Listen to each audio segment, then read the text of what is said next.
to Left Turns, Red Hooks, episode number 30. I'm your host, Dan Lindsay. We are to the final part of our trilogy of NFL picks.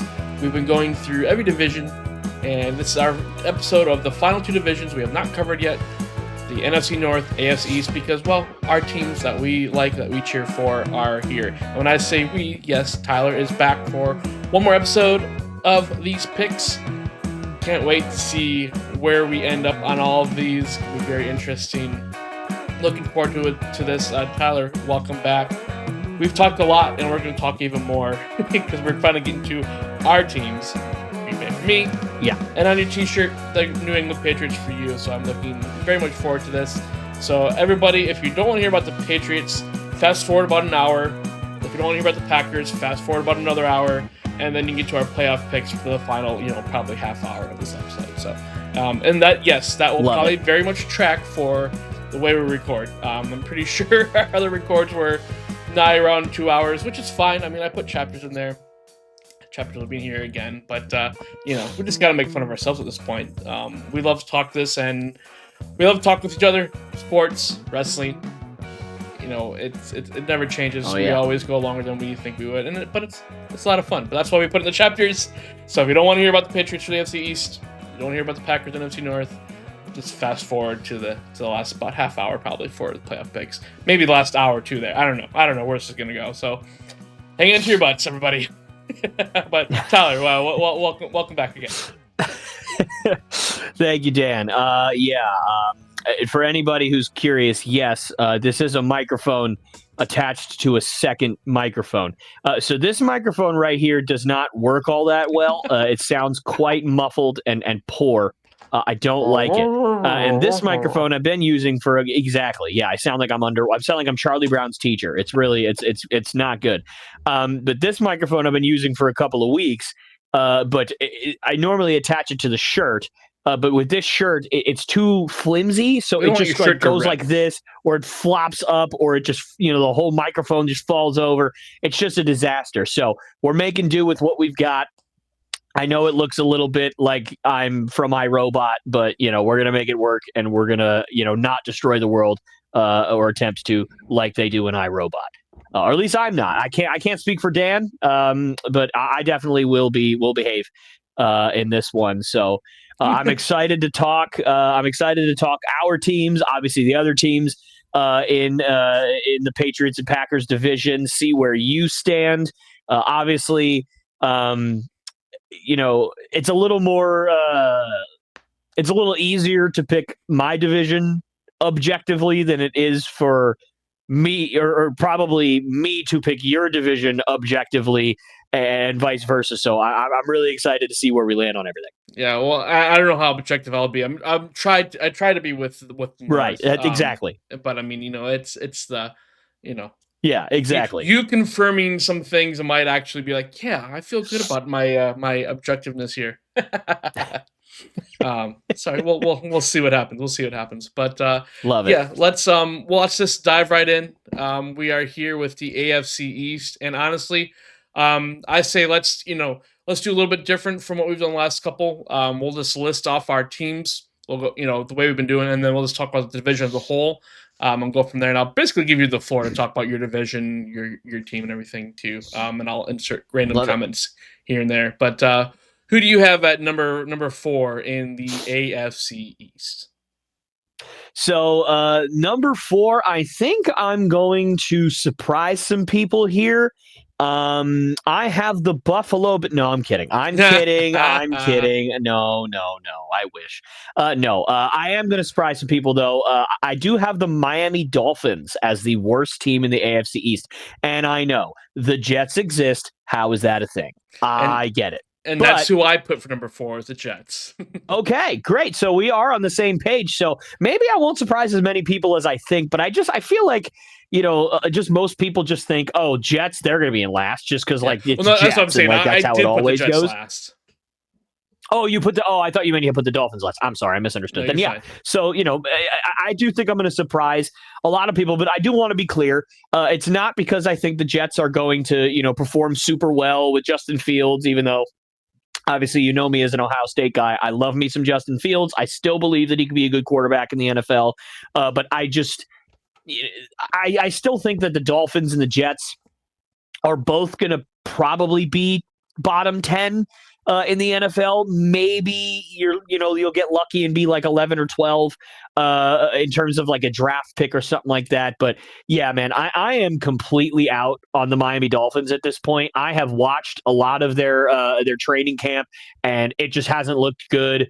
I think that the Dolphins are going to be another one of those teams that has a top 5 pick in the draft this year. And my main reason for that is not just obviously what I've seen with training camp, but also just what I've seen in terms of the turnover on the roster. Obviously, we all know that the stereotype is the Dolphins draft speed. That's what they draft. Right. And that's great, except for when you lose your entire defense and 80% of your offensive line.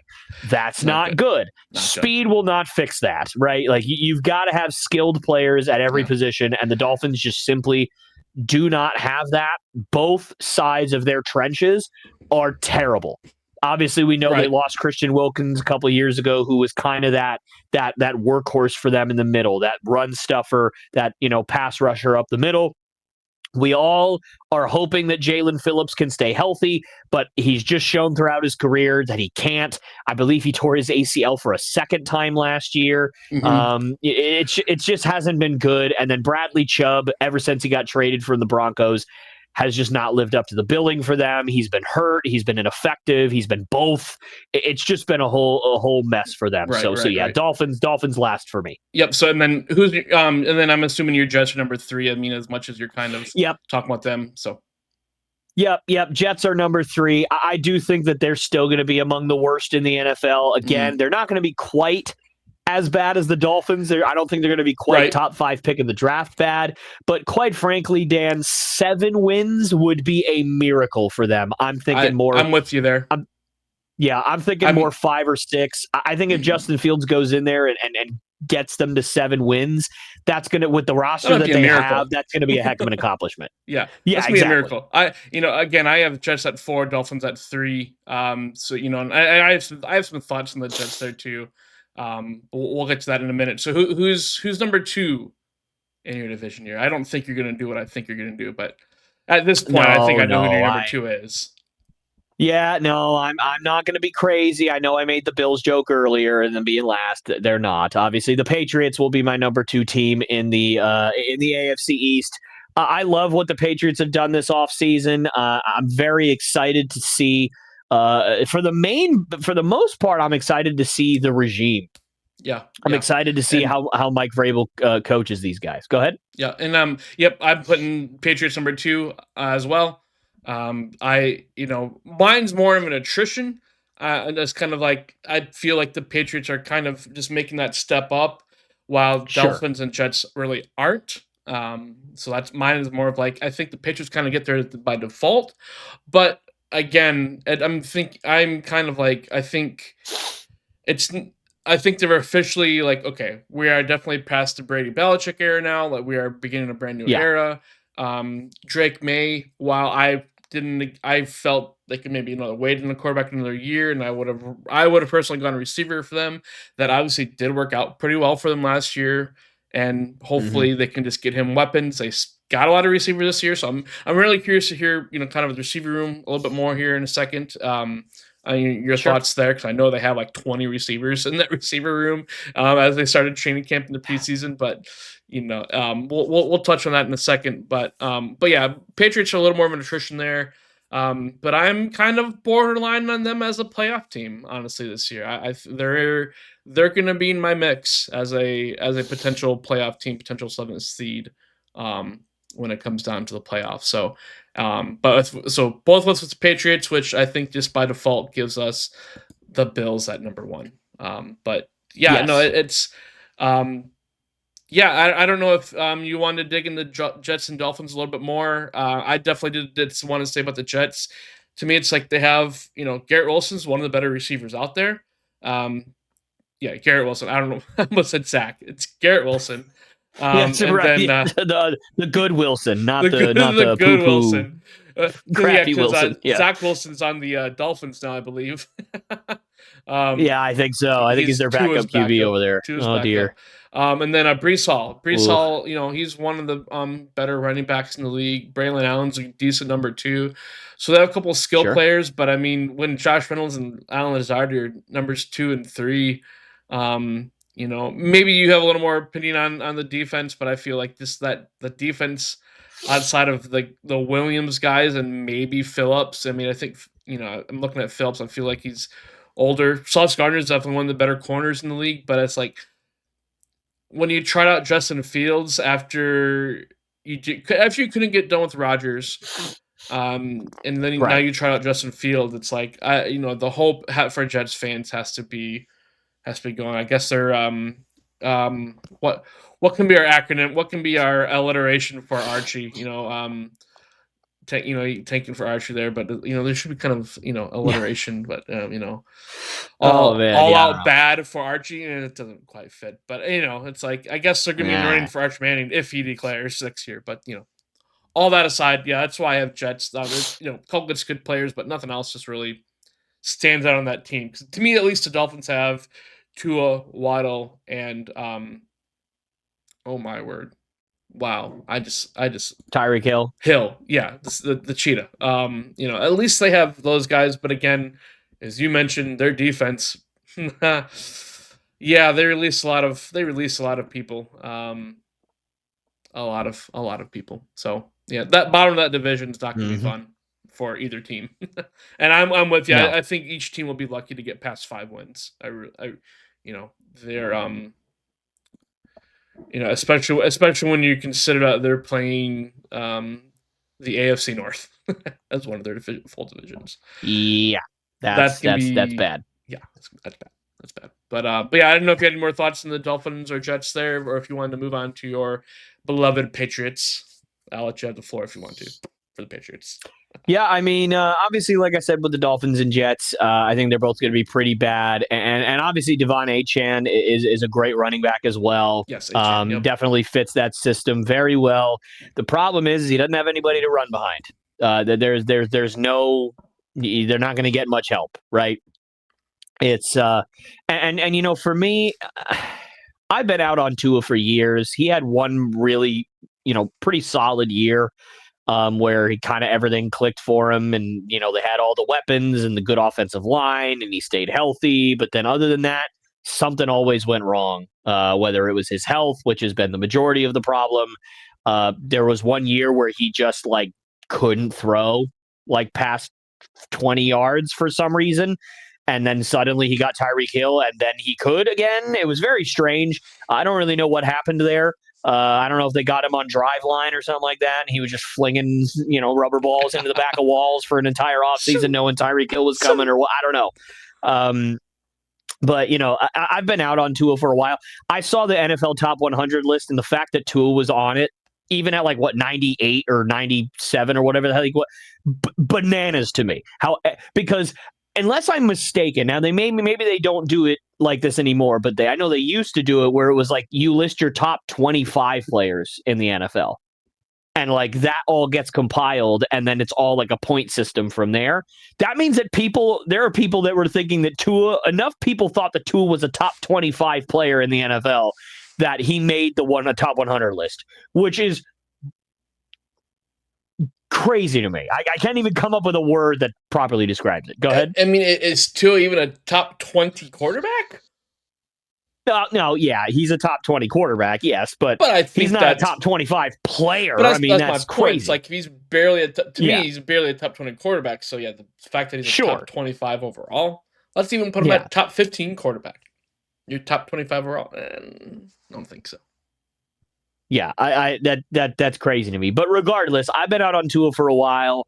I've never really been the biggest Tua fan. I understood the draft type around him because he could throw in college.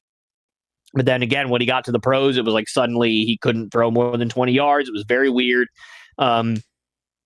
He's kind of gotten rid of that stigma now, but there are still some games where he can't throw a 15-yard out route. He two hops it to Jalen Waddle or something, and you're this isn't a accuracy problem. This is an arm strength problem. It looks like it's very strange. Yeah. I don't know what goes on there, but regardless,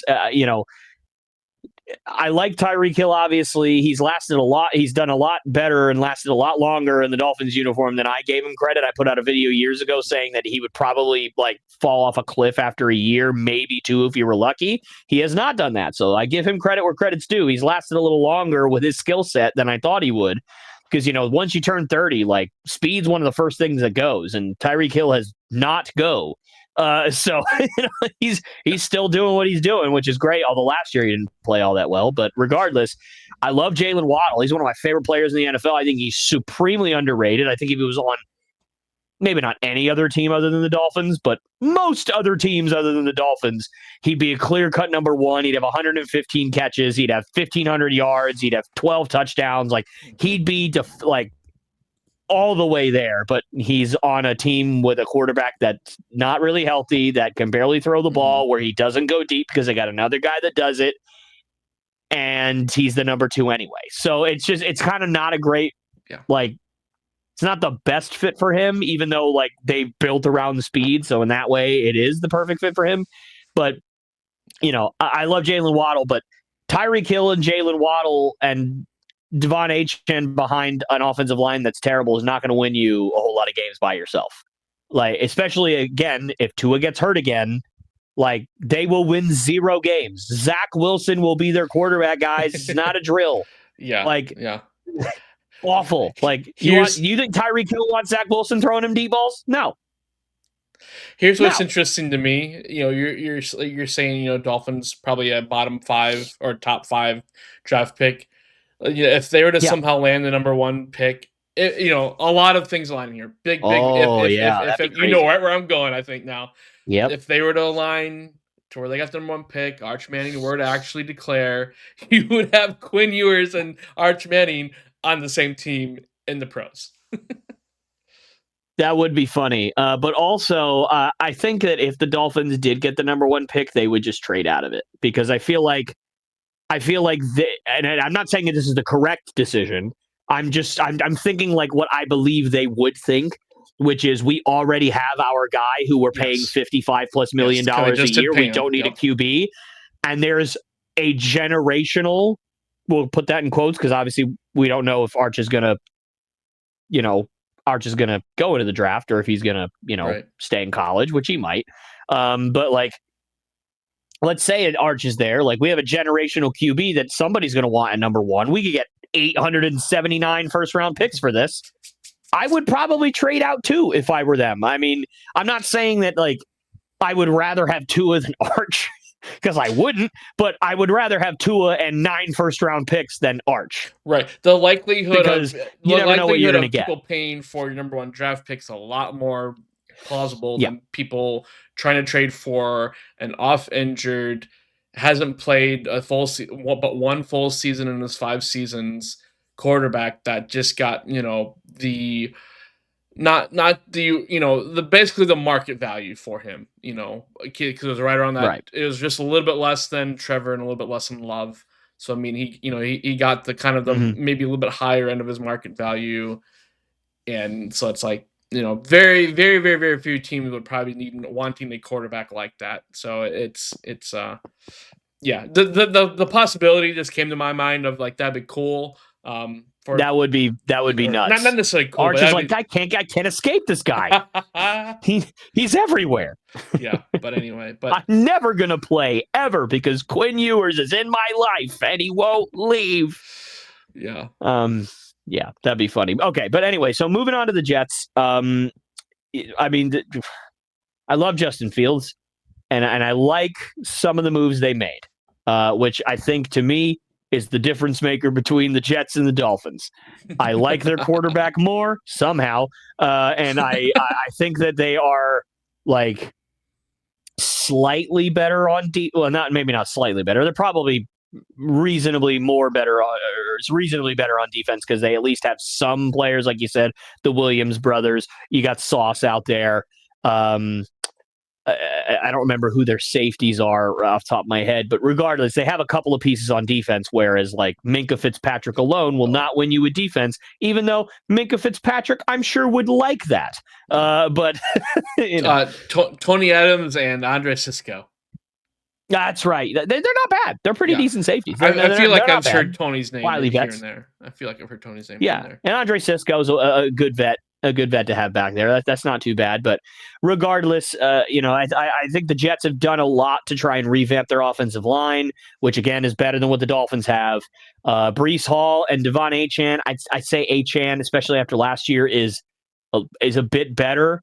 But I think Hall has more potential to have a better year just because, again, he's got a line that he can run behind. And he's got a mobile quarterback that might open things up for him. Yeah. So, you never really know, but I think, again, the Jets I'm not sitting here trying to like pretend they're going to be good. They're not going to be good. I just think they're going to be better than the Dolphins because the Dolphins, like, literally, if Tyreek Hill has 150 yards and 2 touchdowns and Jalen Waddle has 150 yards and a touchdown and Devon Achane has 150 yards and 2 touchdowns, they might win. You know what I mean? Like that's where we're at in terms of the Dolphins. Whereas, like, at least the Jets maybe can hold you on defense if you have a bad day, and Breece Hall can have a pretty good day, and maybe Justin Fields runs it in once or twice because he's a pretty good athlete, and maybe he doesn't turn the ball over a billion times during a game. And there's a few ways that they could beat you. So I'm giving my edge to the Jets. Now moving on to my New England Patriots. Like I said, I love what they did this offseason here. A big influx of talent, and I mentioned this at the top, and I just wanted to briefly mention it again. I'm most excited to see what this regime is going to do. Mike Vrabel has just injected a whole new energy and a whole new attitude into the Patriots as a franchise. I mean, he's really just kind of taken over everything and rebuilt it in his image, which is exactly what we hired him to do. Is to get out the bad and bring in the good stuff. And I think obviously the thing with the Patriots that scares me is depth, and quality depth is still a large problem across the board for New England.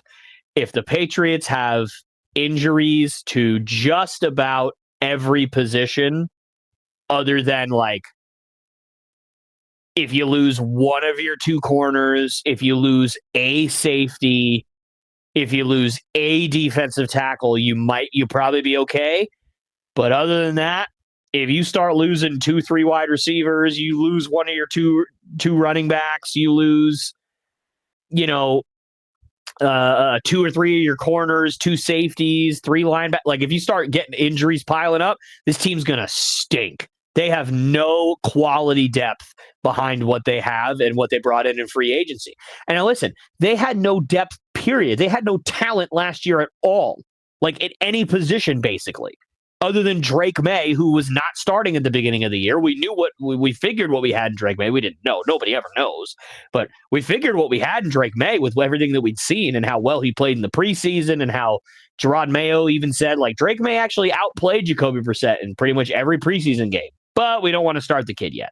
Fair enough. Like, I agreed with that assessment, by the way. I was in the minority on that. But and regardless, and to interject on the May thing, yeah, no, it's. I mean, I'm with you there too. We talked about this on our first episode of our picks. It's long gone are the days where quarterbacks get to set, and it's like when you have an unfortunate situation like you do in the Patriots, where you don't really have a outstanding veteran. You had a serviceable veteran, but it's like keep that veteran out there as long as possible when you got a guy like Drake May, where it's like you just spend a lot of capital on him. A lot of people do like him. Some don't. Many do.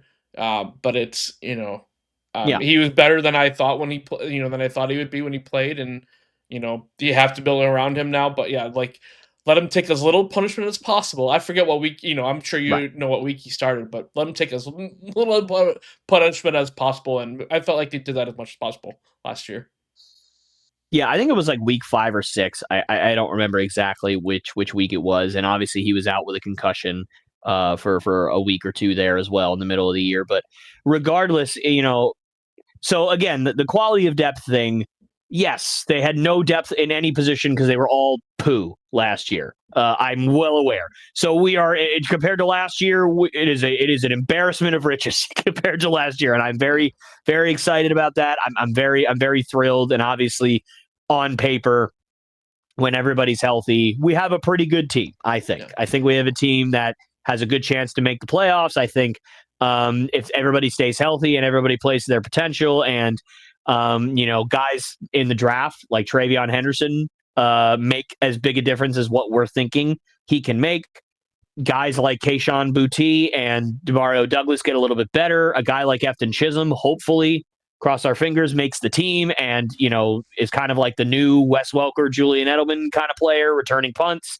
Mm-hmm. A nice slot guy, right? I mean, I don't see how he doesn't make the team, but I've been heartbroken before. There was another guy that I really wanted to make the team that was a lot like that. His name is Braxton Berrios. He's still playing. He's really good. And we cut him, and I want to die. I still don't know how he didn't make the team. So it could happen.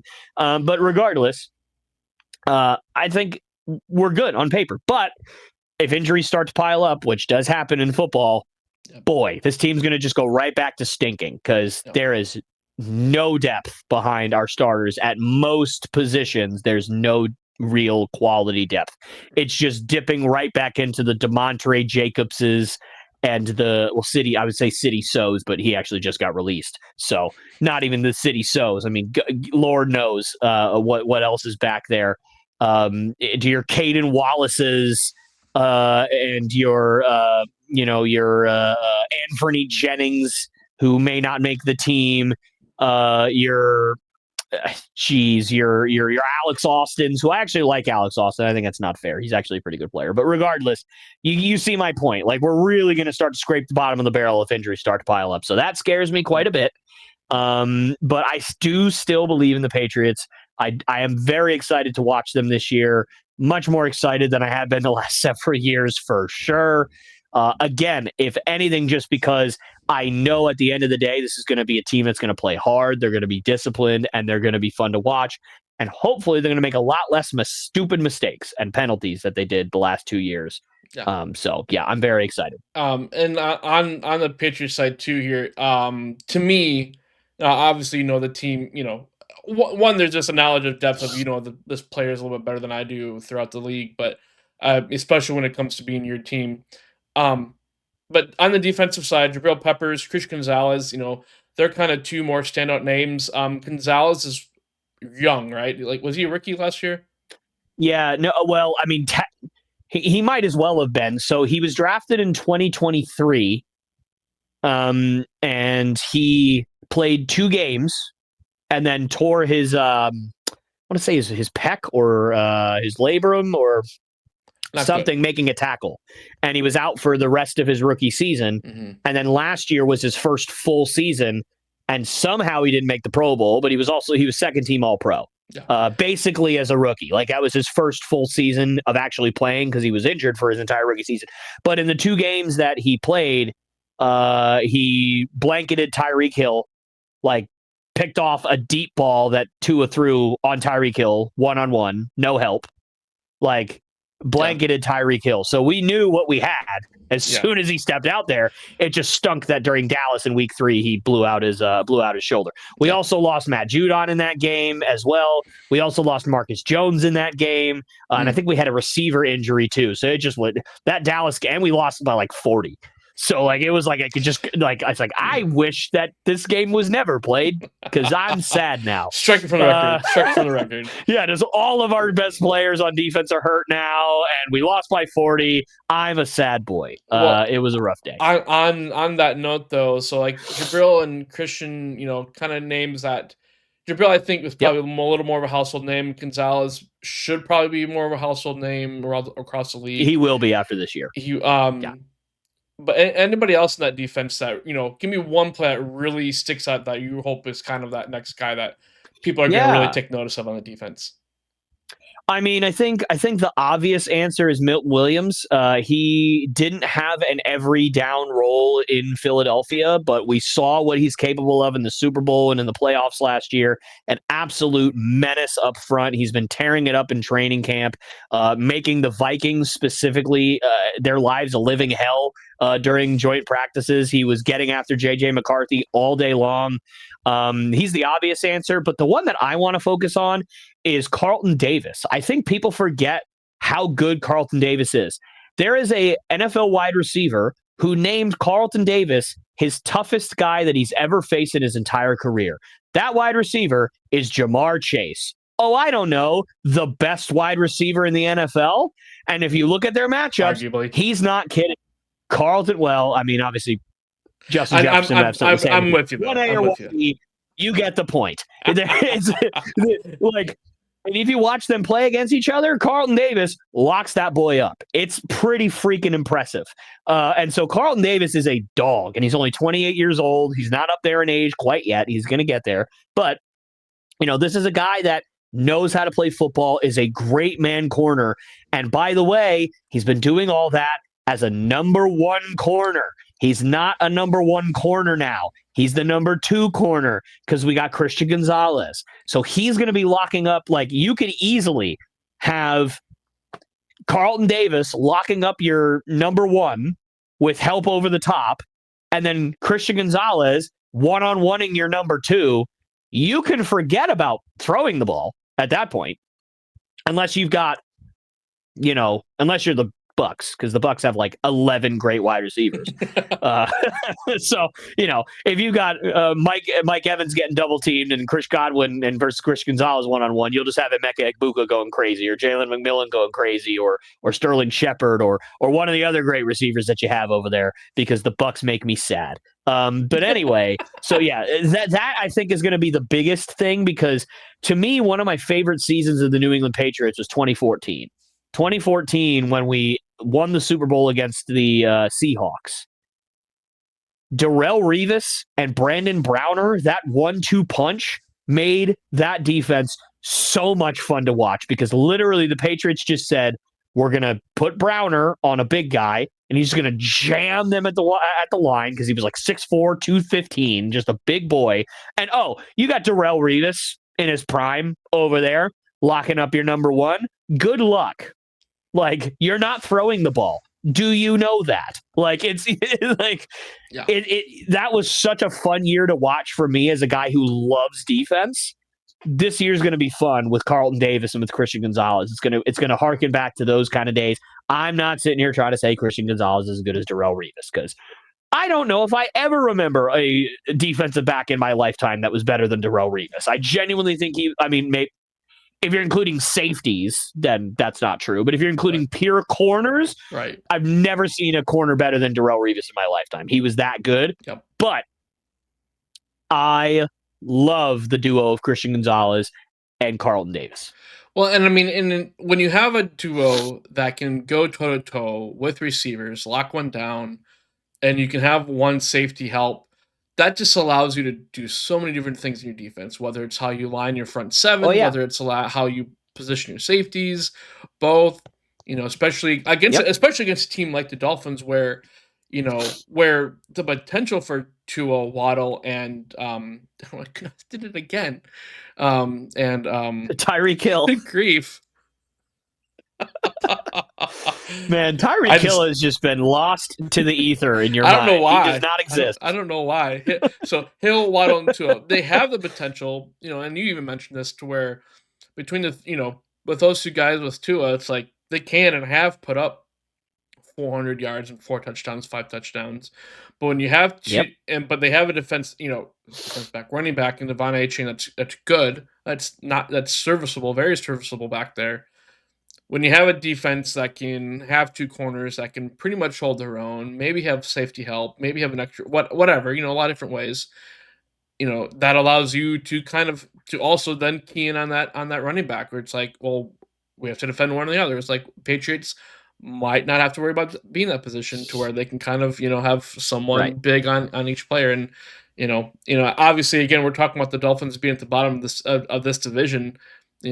That's huge if the Patriots can beat the Dolphins twice, beat the Jets twice in the division, because Yeah, that adds up to, possible playoff team. They're 50-50 for me in the playoffs. sure. I imagine they're on that 50-50 line for you for playoffs as well. Yeah, absolutely. I believe they're one of two teams that I have in the fifth. Well, three if you include. I think I had the Bengals as 50-50 as well. So I think one of three teams in the AFC that I had is 50-50. Because just about every other team is pretty like I kind of already know where we're going with this. Yeah. But there's a few teams in the middle of the pack in the AFC that are like, hey, they could make it, because there's, 5 or 6 that are like kind of locked in. Mm-hmm. And then that one spot could go to like one of 3 guys. Yep. Depending on how the year shakes out, or maybe 2 of the last 2 spots for 3 teams, whatever it ended up being. Right. But yeah, the Patriots, I think, are going to be 50-50 for sure. And I did want to mention one other thing that I believe we talked about last week. Jalen Polk. So statistically was the worst wide receiver in all of football last year by I don't remember what the metric is called. It's like basically like player plus minus or player rating or whatever. I don't remember. So I actually said pretty clearly he's not making the team. He's gonna get cut from this team. A second round pick from last year gonna get cut. And by the grace of God, he blew out his shoulder and he's out for the year and he's on IR. And I have never in my life seen an injury save a player's career, but I genuinely think this is one of those times. Because if Jalen Polk did not get injured and he was fully healthy, there was nothing wrong with him, and he was, in training camp and he was in practices and playing in all the preseason games, he would get cut. I guarantee you he would not have made the team, because you got to think about it. Stephon Diggs, that's a lock. Mm-hmm. No question. Kyle Williams just got drafted in the 3rd round this year. You'll be gosh darn tootin' if he's getting cut. He's a lock. Mac Hollins was just signed in free agency. He's a vet, and his best season of his career was under Josh McDaniels in Oakland or in Las Vegas. He's not getting cut. Who else? Demario Douglas, probably our best receiver, not getting cut. Kayshon Boutte, kind of thought he was going to be a cut or a trade candidate at the start of the year. Then he absolutely balled out in training camp, pretty much locked up a spot. He's out. That's 5. That is 5 wide receivers. If you keep 6, that leaves Javon Baker, Efton Chisholm, Jordan Polk, or Jalen Polk, excuse me. That leaves 3 for one spot, right?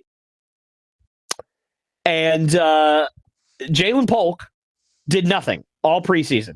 Javon Baker did nothing all preseason. And Efton Chisholm has balled out in the preseason. So if it was up to me, I'm picking Efton Chisholm to take that last spot, because he also can return punts, because he also could play on special teams, right? Yep. And so for me, even Javon Baker has made some tackles on special teams. He's at least done something. He's at least made a couple of catches in the preseason. Polk has not done any of those things. To me, it was like, okay, well, if you got one spot left, it's Efton Chisholm or maybe Javon Baker. Maybe, if you're crazy, it's Javon Baker. But it's definitely not Jalen Polk. Oh, by the way, Kendrick Bourne. Let's not forget about Kendrick Bourne, too. Getting paid $12 million or whatever. Had a great year under Josh McDaniels in his first year in New England. Had like almost 1,000 yards as not even the number 1 receiver in New England, by the way. So what happens to Kendrick Bourne? Do you have to keep Kendrick Bourne? If that's the case, then you might not get to keep any of those 3 guys. So either way, Polk is out of here. He's done. He had no chance of making this roster. None. 0. Zip, zilch, nada. We'll be seeing you, bud. Thanks for nothing. Thanks for coming. That's what it would have been. But no. He blows out his shoulder. He's on IR for the season, which means he's still on the Patriots roster. He does not take up a roster spot. He's just going to rehab, which means he has a chance next year. I'm not saying that he's going to make the team next year, because he probably won't. But at the very least, his NFL career has been extended by 1 year. And I have never seen an injury actually benefit a player like Jalen Polk. Because best case scenario, for Jalen Polk was that he barely sneaks on as the number 6 wide receiver.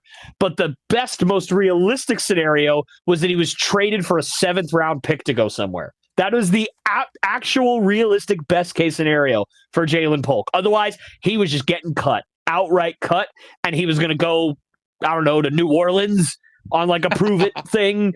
I don't freaking know. Or Denver. Like, I don't know, like somewhere random that he would never have played. He might make a practice squad somewhere. Yeah, somebody would take him. Oh, 2nd round pick from last year. Let's see if he's got anything. Like, somebody would have taken a flyer on him. But the point is his career would have pretty much been over unless some miracle happened and he turned it around on another team. But wow, I mean, I've never seen an injury actually save a person's career. But I think it might have. Now, again, is it going to save it long term? I doubt it. But it saved it for a year. And it's the first time I remember that happening in my lifetime, at least that I can, at least for somebody on the Patriots. I'm sure maybe it's happened to some 8th string cornerback on the Jacksonville Jaguars or something. But I don't know all the 8th string cornerbacks on the Jacksonville Jaguars. Dan might be the 8th string cornerback on the Jacksonville Jaguars for all I know, because the Jaguars are poo. So anyway, yeah, I just thought that would be a fun little thing to throw in there. And then I don't have much to say about the Bills, man. They have Josh Allen. He's the MVP. He's married to Haley Steinfeld. That's all you need in your life. They're going to win the division. He might win MVP again. I mean, the guy's unbelievable. He's a freak of nature. He's the best. I don't know if he's the best quarterback in the league. I think he is. I think he's probably the best quarterback in the league. I'm going to be honest with you. I mean, because it's not just the stats. It's not just what he does in terms of like on paper. He's got the strongest arm in the NFL. And to me, I don't know if it's not particularly close because like Joe Milton has a ridiculous arm. And Patrick Mahomes has a ridiculous arm too. And there's several quarterbacks that have ridiculous arms, but I mean, my gosh, that guy's got a cannon for an arm. 99 arm strength on Madden, most likely, or 98 at worst. And the guy can run. I mean, I saw a stat the other day. I think maybe even one of my teachers brought it to my attention, I think. The only quarterback in NFL history with 25 or more passing touchdowns and 5 or more rushing touchdowns every season for 5 straight seasons was Josh Allen. He's the only player that's ever done that. Wow. And by the way, the health, staying healthy, being out there when he's not healthy, like the way that he leads them, the passion, the fire. I mean, it's all that. It's all of those things too that make him the best in the NFL. In my opinion, he's the best quarterback in the NFL, and that's all you really need. Yeah, no, I'm kind of right there with Buffalo. I think we all know what they have. Obviously with Allen, James Cook just got an extension. I do like Keon Coleman, Shakir, as the receivers. I really like the tight ends, Kincaid and Knox. I feel like that could be a really good. Yep, I think that's a great 1-2 punch. Yeah. Yeah, really good tandem there if you use them right. And I mean, they just signed Joey Bosa, so I mean that defense is never a bad defense. It's one of the better ones in the league. Nope. So I mean, it's going to stay good. Tre'Davious White, unless they're playing the Chiefs in the playoffs, then they're apparently terrible. Yeah, which I don't think we'll ever understand. Like that, I mean, I think I might have said this on our first episode too. It's it's that too, but it's the old Brady Manning. It's like Mahomes always finds a way. It's like you could maybe argue Allen might be a slightly better quarterback, but Brady always got his teams over Peyton. Yep. Or majority of the time, and I think that's kind of the case right now, where Mahomes and team usually get their way past Allen and the Bills. But you could, like you just kind of said, Allen, you could argue, they're 1A, they're a 1A, 1B, and you can put both. And I mean, I don't mind. I don't think. I don't think Allen being 1A there is a terrible idea at all. Just because I think I kind of what you said. He's not that Mahomes isn't an athlete. Mahomes is. But Allen doesn't sound like Kermit. No, I'm just kidding. But Josh Allen. Well, he doesn't. Yeah, that's true. Josh Allen is a little bit more of a, harder to bring down athlete, I feel, when it comes to the running game. And Buffalo leans into it, and it's kind of had to lean into it, into that running prowess of Allen until they've gotten James Cook and stuff. So I mean, but then that just makes that backfield even more dangerous when you got a guy like Josh Allen that can just take off, for the next couple of years. That's good. That athleticism will go down over the next few years, but I mean, while it's at his peak, Right. It's.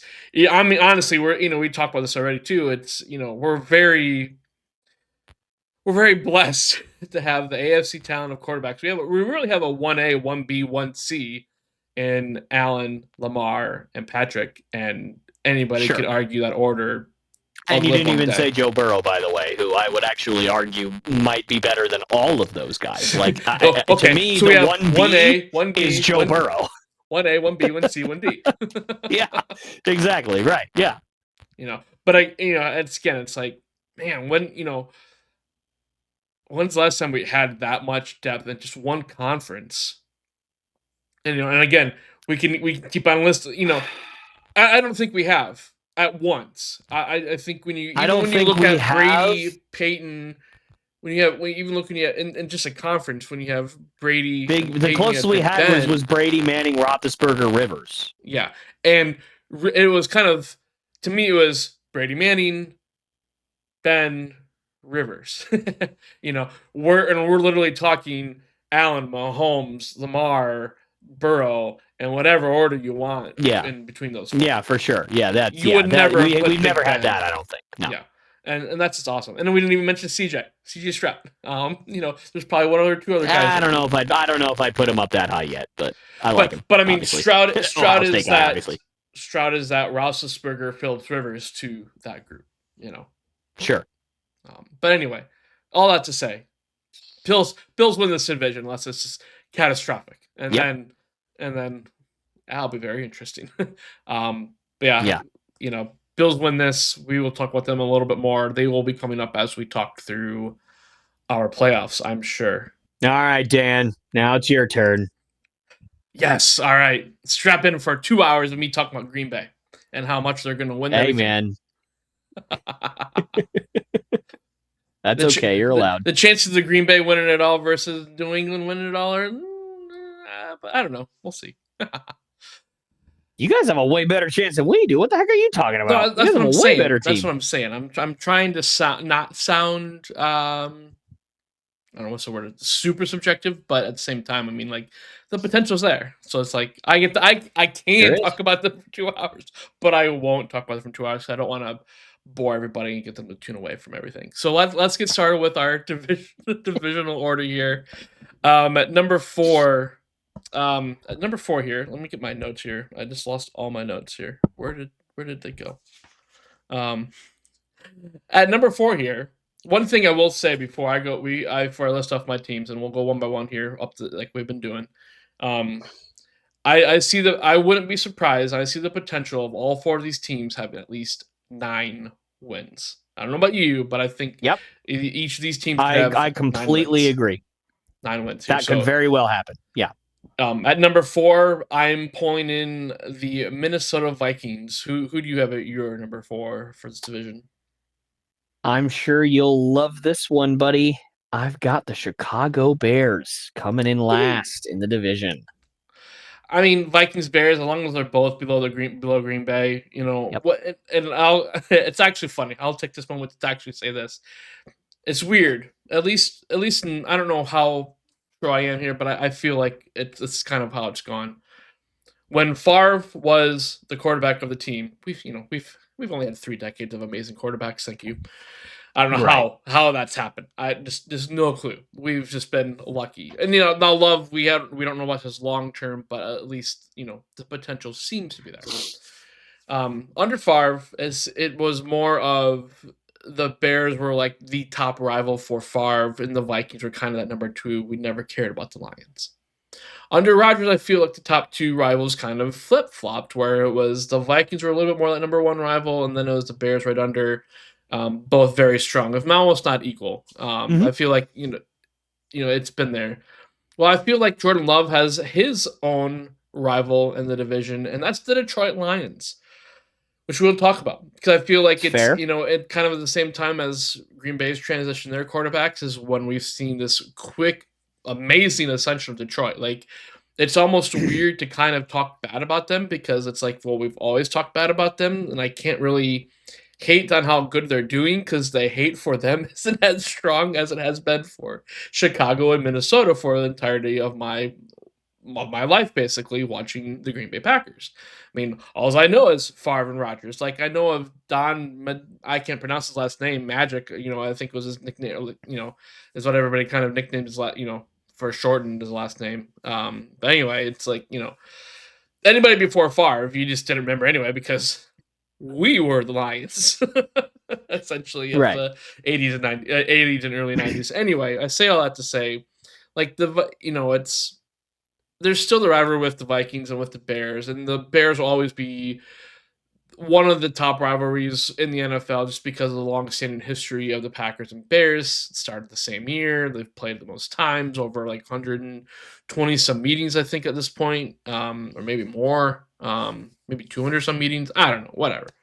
But I mean, I almost feel, but it's like the Lions I feel are the current rival for Green Bay, and we'll talk about them more later. But it's so to me, as long as at least the Bears are into the Packers, I am definitely happy. So I'm happy with that one. I have the Bears at number 3. Who do you have at your number 3 for this division? I have the Minnesota Vikings at number 3. Number 3. All right. We're trending good here. I'm putting I really wanted to be extremely biased and put the Packers at one of this division. I think it's possible. I think the reality does exist where they can win it. Looking through their schedule, I'd be very surprised if Green Bay didn't pull off at least 10 wins this year. I wouldn't be surprised if they pulled up off of 12 to 13 wins this year. I don't think that'll happen. I don't know what this defense is going to look like, and I'll talk about that more in a little bit too. The potential is there. I'm going to say that word a lot for Green Bay. The potential is there. Potential is there. Potential is there. They are my number 2 team in this division. Are you on the same page with me in the spot? I am. Okay. So number 2, Packers there. So that leaves our number 1 as the Detroit Lions, as we mentioned. And when I see Detroit, all I think is Aiden Hutchinson. That's really just what I think of, and I'm terrified. Absolutely terrified. Yeah. It's kind of like he's an animal, that's for sure. He is. I mean, and the best kind of comparison I can do for like history of the Packers for me, as far as like feared defensive linemen that we've faced, or defensive players that we've faced. Obviously, Urlacher was that feared linebacker for the Bears, right? And Jared Allen was that defensive player that we feared for Minnesota. They played at the same time, basically, or they overlapped a lot of years. So it's like now it's again, it's the Lions' turn to have that just amazing defensive player, and they've got good lockdown corners. Yeah, it's they have a good defense, and didn't really get and especially if they get Aiden Hutchinson back, even 70-80% of Hutchinson back is just still amazing, still better than a lot of players. I believe you mentioned last week, if Parsons were to go somewhere and it were to be Detroit, oh man, I would hate that so much. Mm-hmm. I would hate that so much. After this record, I don't believe Parsons is still a Dallas Cowboy, but oh man, if he's truly happy, and who knows what's going to happen with that? I know that the Terry McLaurin situation was wrapped up today. Mm-hmm. He signed an extension with the Commanders, which I would have loved the Patriots to trade for Terry McLaurin. Of course, it would have, but I'm almost as happy that he got his money from the Commanders, because I just think that that's just the way it should have been. I could not believe that they were not wanting to do it. They finally did. $32 million a year too, which is more than I thought he would get. I thought he'd be around 30, maybe even 29. But 32 is pretty good for what Scary Terry is. And so great, happy for him, happy for the Commanders, happy for their fan base. It would have just been really depressing had they finally had such an amazing season, and the guy that stuck through it through all the BS of the football team and the Dan Snyders of the world and being, the second and third and first worst team in the NFL, only to finally have a good year where they win everything or almost everything. And then they're just like, we don't want to pay you because we're stupid. Like I would have just been very sad. But obviously would have loved to have reaped the benefits of that as a Patriots fan. But Yeah. I'm almost as happy that he got paid. But then also Trey Hendrickson didn't get an extension today, but apparently they are in some kind of agreement on a contract for this season where he's going to come back and play for them. And so it looks like the Trey Hendrickson saga is just about wrapped up unless they still decide to trade him, which would be kind of insane, given the fact that they have 0 other good players on defense. Yes, I know that they drafted Shamar Stewart. He's literally played in 0 NFL football games. I can't call him a really good player. Can you? He might be horrendous. He might be. We had N'Keal Harry. He was drafted in the first round, and we knew he stunk the second he stepped onto a football field, right? Like, it was just like, oh, boy, this guy's bad, right? Mario Williams was drafted number 1 overall quite a few years back, and, well, he didn't really, he had a couple good seasons, but not a number one draft pick worthy. So, I mean, it's never know. Yeah, Texans drafting pass rushers at number 1 overall has never gone well. Jadeveon Clowney, Mario Williams, it just hasn't gone. By the way, also, not a pass rusher, but pass thrower, David Carr didn't go well with that either. So maybe if the Texans find themselves at the number 1 draft pick, trade down. That would be probably what I would do given their lack of success at the spot. Anyway, that's not what this is about. To me. Yes, I'm sorry. I know I took over your segment. Go ahead. I tease. Back to our NFC North, but because there have been some teams that have kind of been involved in a lot of those trade updates, I thank you for our breaking news section here of our podcast for those updates. The point that I was going to say, though, is Micah Parsons, if it's going like the way it's gone with every other person that's asked for a trade, he's just going to stay with the Cowboys. Yep, so. And I literally was getting there, too, so you took the words right out of my mouth. Yeah. Couldn't said it better. Yeah. Don't want to see him in Detroit. Would love to see him in Green Bay. Doubt either happens at this point. Yeah. Oh, man, again, Green Bay. Yep. But I love the potential of our defense. But let's talk the Vikings and Bears a little bit here before we go too much farther. The Vikings, obviously, we were just talking about Justin Jefferson, 1A, 1B, however you want to put it, one of the top receivers in the league. Amazing. JJ McCarthy, a lot to prove, but the potential is there. The Vikings certainly think so because they did not go after Aaron Rodgers, thankfully. Or if they did, they didn't like his asking price, one of the two. I'm glad. And I mean, I think as a team like they are, it's like, why bring in a guy like Rodgers? I kind of wonder why Pittsburgh did it too, but Pittsburgh, you just never know what they do, why they do some stuff. But at least Minnesota was like, no, we drafted our plan. We had a speed bump last year, but we still won 14 games with Sam Darnold. So it's like, that's why I say this division, all these teams I think you're going to have at least 9 wins because if Darnold can do that with that team, the Vikings, I got to imagine, I mean, their floor for wins has to be in that 7 to 9 range. That ceiling for wins, I think, is at 13, 14 again, because again, if Darnold do it, why couldn't McCarthy do it?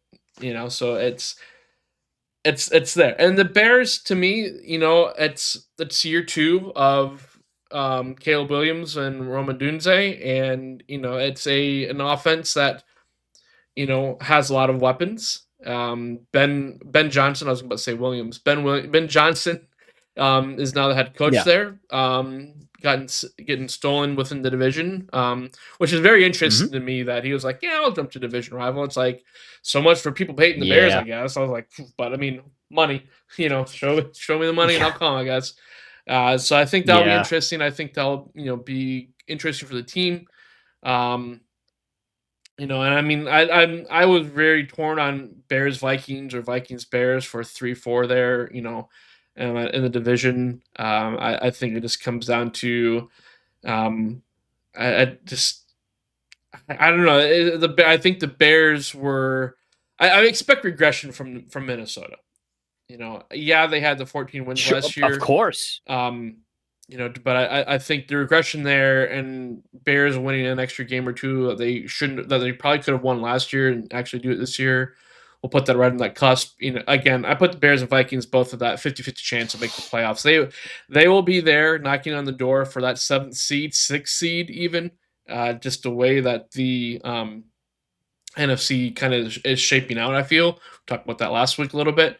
But yeah, I that's why I have the Bears Vikings at 3-4. I don't know if you had any additional thoughts there, or kind of what your thinking was, why you put them 3-4 in your order for Vikings and Bears. Yeah, so I will fully admit, if I had to pick any team in this division to completely bottom out, it would be the Vikings. I think the Vikings are in a spot where they could be very volatile depending on certain factors. Mainly, of course, being if J.J. McCarthy completely and utterly stinks, then, they're going to be pretty bad. Even though my next point may contradict that, I suppose. I think that the Minnesota Vikings have one of the best rosters in the entire NFL from top to bottom. I think that this is one of the best and most well put together teams from the front office to the coaching staff to the secondary to the defensive line, offensive line, skill positions, quarterback. I think that this is a perfectly almost built roster to succeed in today's NFL. Multiple really, really good wide receivers and pretty good wide receivers behind them that can step up and actually perform and actually get open when needed. A veteran running back that knows what they're doing back there and has pretty much spent their entire career healthy. I mean, I can't really recall. Obviously, you're a Packers fan. You may know a little bit better than I do. I don't recall very many times where Aaron Jones, outside of I think that 1 year right before he left, where he was injured for a significant amount of time. I feel like he was always pretty healthy. I mean, man, sure, he was banged up. He was a running back. Everybody's going to get banged up. But I don't remember like Aaron Jones blows out his ACL at 23 years old or tears his Achilles. Like, man, I could have missed it. Maybe I'm wrong. Obviously, you're the Packers fan. You should tell me if I'm wrong. But he's one of those guys that I just don't really like. I'm not worried about them getting injured much. Their offensive line has been built from the tackles inward. Obviously, you got rid of Garrett Bradbury. You cut him and you've replaced him now.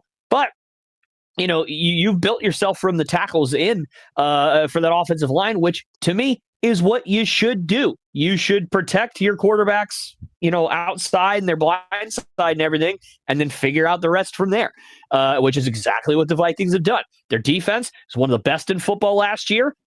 They lost Cam Bynum, but they're still going to be one of the best defenses in the NFL this year. I like the Vikings roster, which is ultimately why I picked them to be third. I like the Vikings roster more than I like the Bears roster. Have the Bears improved their roster? Yes. Have they improved their offensive line? Absolutely. What am I saying, dude? My tongue just stopped working completely all of a sudden. Absolutely. That's a word I use every single day. Drew Dahlman, brand new center to help out Caleb Williams. You traded for Joe Thuney, obviously, and your tackle spots were already pretty decent before that. So obviously you lost. Oh no, he went to the Browns. He was one of my favorite picks in that draft that he got picked, and I'm blanking on his name so hard. Oh my God. Tevin Jenkins. You lost Tevin Jenkins. Maybe he didn't go to the Browns. Maybe I'm getting confused, but Tevin Jenkins. He went somewhere. Not on the Bears anymore. But I like Tevin Jenkins. You lost him, but again, you replaced him with Joe Thuney, with Drew Dahlman. I think you're going to be just fine. I like what the Bears have done. I think that they improved. But to me, if I'm looking at it from a perspective of if J.J. McCarthy is not terrible, the Vikings win 10 games because their roster is just so darn good at every other spot that if you even have a serviceable quarterback, you're going to win a lot of games.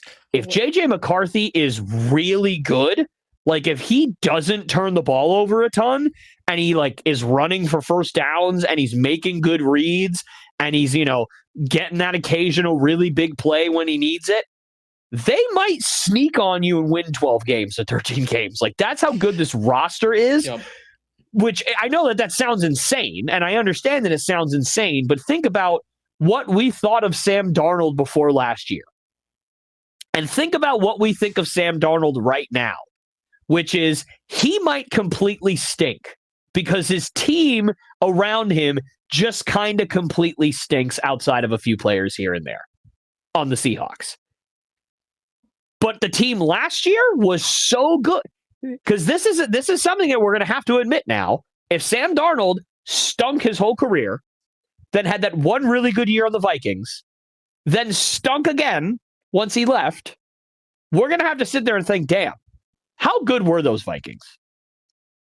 Yep. Right? Yep. Because it's the Matt Castle effect, Dan, right? Matt Castle, horrible everywhere he went, except for one season where he went 11-5 on the New England Patriots. You want to know why he went 11-5 on the New England Patriots in 2008?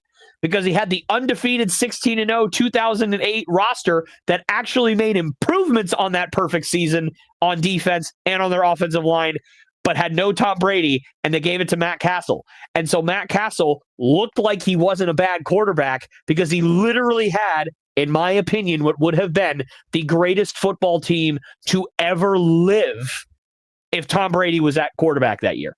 They would have went 19-0 because they were better than the 18-1 Patriots. Like, they got Junior Seau that year, dude. Like, right. Like, it's, you know what I mean? Like, this is like that was not a drill. Like, so it's the Matt Castle thing. Like, we would have to talk about Sam Darnold in the same vein if he stinks this year. I'm not saying there's a guarantee that he's going to stink. I hope he doesn't, because I love Sam Darnold. You know, I said that last episode. I love Sam Darnold. I wish him well. But if he does stink, we're going to have to sit there and think, man, how good was that roster in Minnesota last year? Holy crap, how good was that team? They had pretty much the same team. Yeah. Minus like a couple of guys. Like, this is pretty much the same exact team. So if JJ McCarthy's actually good. Yeah, I think they lost out on an offensive end, Hunter, on I don't think they pronounce it Danielle. Danielle Hunter is no, he's in Houston. Yeah, he's still there. No, Danielle Hunter was on Houston. They traded him. They traded for him. They traded for him? He is. Okay. Yeah, they traded for Danielle Hunter. Yeah, they traded. So they made that. It was like a pass rusher for pass rusher swap. I don't remember. No, I'm wrong. Danielle Hunter is on the Texans. They traded away Danielle Hunter and got. Oh my God! I literally just watched an interview with him the other day. Why am I so dumb? Hang on, I'm looking it up. Yeah, because I'm looking through our trade. I don't see in a trade section that I asked. 1 second. I'm gonna get there. They don't have. Oh well, hey. Yeah, it's been weird today. Minnesota for us Vikings. Why am I blanking so hard? Holy moly! I literally just saw an interview with him the other day. Jonathan Grenard. It was basically a swap of Danielle Hunter and Jonathan Grenard. Jonathan Grenard had a really good year last year for the Vikings as well. He's still one of the best pass rushers in the NFL. But, dude, look at this defense. Jonathan Allen, Jalen Redmond, Javon Hargrave, Jonathan Grenard, the Jays just up the middle, freaking ripping guys apart. Ivan Pace and Andrew Van Ginkel make one of the best linebacker duos. And they have Blake Cashman, a tackling machine. Josh Metellus, Harrison Smith, Byron Murphy. Isaiah Rodgers, you could do a little better than Isaiah Rodgers, obviously, but I mean, those other three, excellent in the secondary. I mean, I know Harrison Smith's getting up there in age, but Metellus is a really, really good player. Obviously, we all know what Harrison Smith can be, and Byron Murphy is one of the best young wide receivers, DBs in the entire NFL. Right.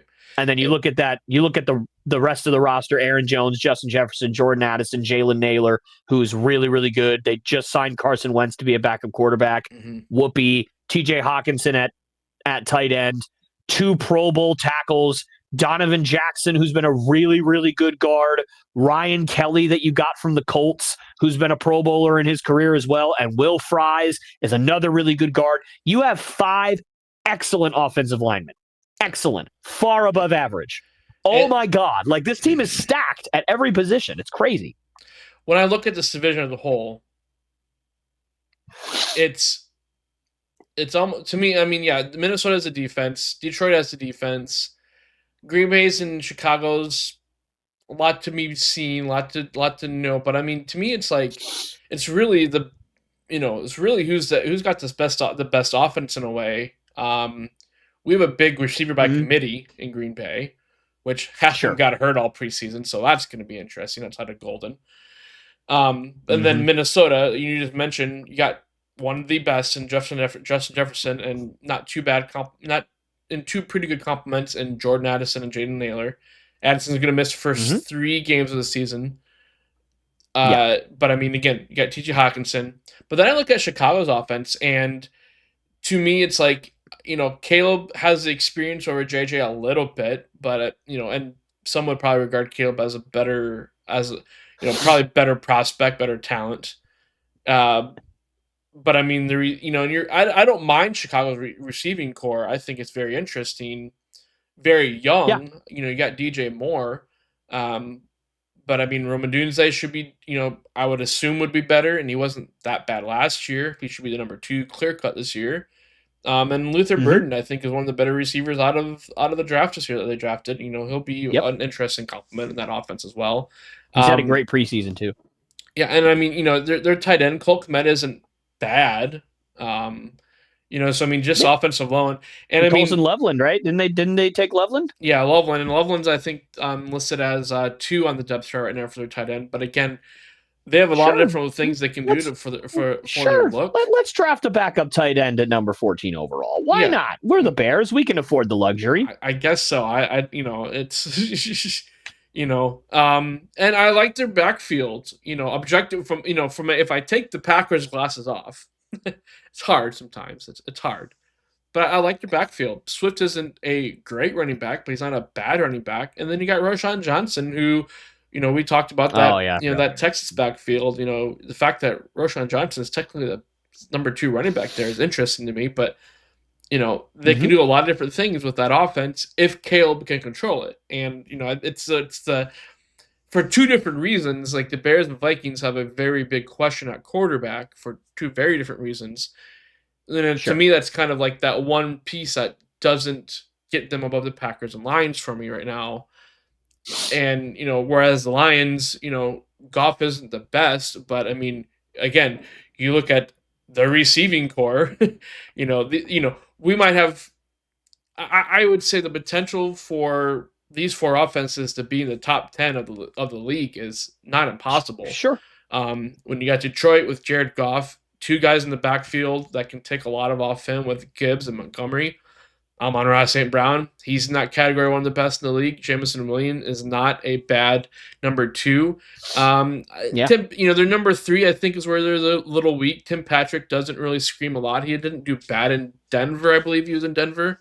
I think they drafted Isaac Isaac Slaw, dude. That guy's been balling out in the preseason, bro. Holy moly. He did the worm the other day. He scored a touchdown, and he just fell flat on his face and just started doing the worm, and I'm like, okay, this guy's feeling it. Yeah. When you're doing the worm in the middle of a game, you're feeling it. Yeah, but what they lack, and maybe, prowess at the wide receiver 3 that maybe Minnesota and Chicago have, they probably have the best tight end in the division is Sam Laporta. And if he's healthy for a majority of the game, TJ Hawkinson, when healthy, would have something to say about that. But yes, I think I would put Laporta above Hawkinson though. I said yes at the end. I agree. I'm just saying TJ Hawkinson might be like, don't forget about me, bud. I'm pretty good. Yeah. But I agree with you. Sam Laporta is better. So it's like all these offenses are going to be very entertaining to watch. No matter who they're playing, especially when they're playing against each other. And yet the games will still be like 20-17. That's just the NFC North for you, the former black and blue division. But it's the known quantity of what the Lions have, plus Hutchinson, plus one of the best coaches in the league. And oh my word, I am not good with names today. The Lions coach you're talking about? Lions coach. Dan Campbell, thank you. I knew it was Dan something. I was halfway there, but Dan something. Lindsay. Yeah, I wouldn't be coaching you, Detroit. I don't know. No. I was about to say, that'd be pretty funny if you just walked into the Detroit locker room as the new coach and you're wearing your Packers hat and you completely forgot. Get thrown Is out this a immediately. prank? No, I'm just really dumb. Oh, well, you're going to die then. Okay, I deserve it. Yeah, so to me, it's the known quantity of the Lions that puts the Lions above in this division for me. I can, Love. I think he's up there in that conversation, one of the better quarterbacks in the league. Josh Jacobs, I'm hoping he has another really good year. His age is still on his side. Tucker Kraft really came out last year. I'm hoping that him or Luke Musgrave, honestly, back when the Packers won the Super Bowl in the 90s, Super Bowl 31 there, they had Mark Chmura and Keith Jackson as their tight ends. Great tandem of tight ends. Very West Coast offense. I think they could very easily lean into that this year, especially if their receivers are all hurt still by the time we get to the first couple games of the season. Because you got Josh Jacobs, and so I mean you can do a lot of different things there. The concerns I have for Green Bay is who's the backup running back. I'm I don't try to say that, but it's just gonna come out that way a few times. Green Bay, I say it too, man. You're good. Yeah, Green Bay. They kind of swung and missed on Marshawn Lloyd. Unfortunately, I think he's gonna miss a chunk of the season again. He was drafted to be that that backup. Emmanuel Wilson, Chris Brooks, I think they can get it done, and not that Josh Jacobs can't shoulder the load, but I feel like as time gets on, I'm like, you don't want him to carry 85% of the load. But I feel like that's a strength of our coach where he will just sit out Jacobs for a drive. He did that with Aaron Jones and AJ Dillon. He would just not put Aaron Jones in for a drive or two. Then he'd go to AJ Dillon for a couple plays, and Dillon would fumble the ball, so he'd have to put Aaron Jones back out there. AJ. He was a bowling ball. We talk about Aaron Jones with the Vikings, like, yeah, I was looking it up right earlier. He had 1 year where he played in less than 13 games, full time. Yeah, his first season was 12 games played, but I'm pretty sure Lacey was on that team. Or we had a different running back, so he probably wasn't the starter that year. Fat Eddie, yes. Talking about my potential. Favorite player of all time. Talking about potential. 298-pound running back, Eddie Lacy. Let's go, baby. Green Bay wasted Rodgers' years. Anyway. Dude, he was so good for like 6 weeks. It was insane. It was a year and a half. It was a year and a half. Okay, fair enough. So a year and 6 weeks. But then he was just like, what's more fun than getting paid millions of dollars to play football? Lasagna. I love lasagna. I am the Garfield of the NFL. I want lasagna.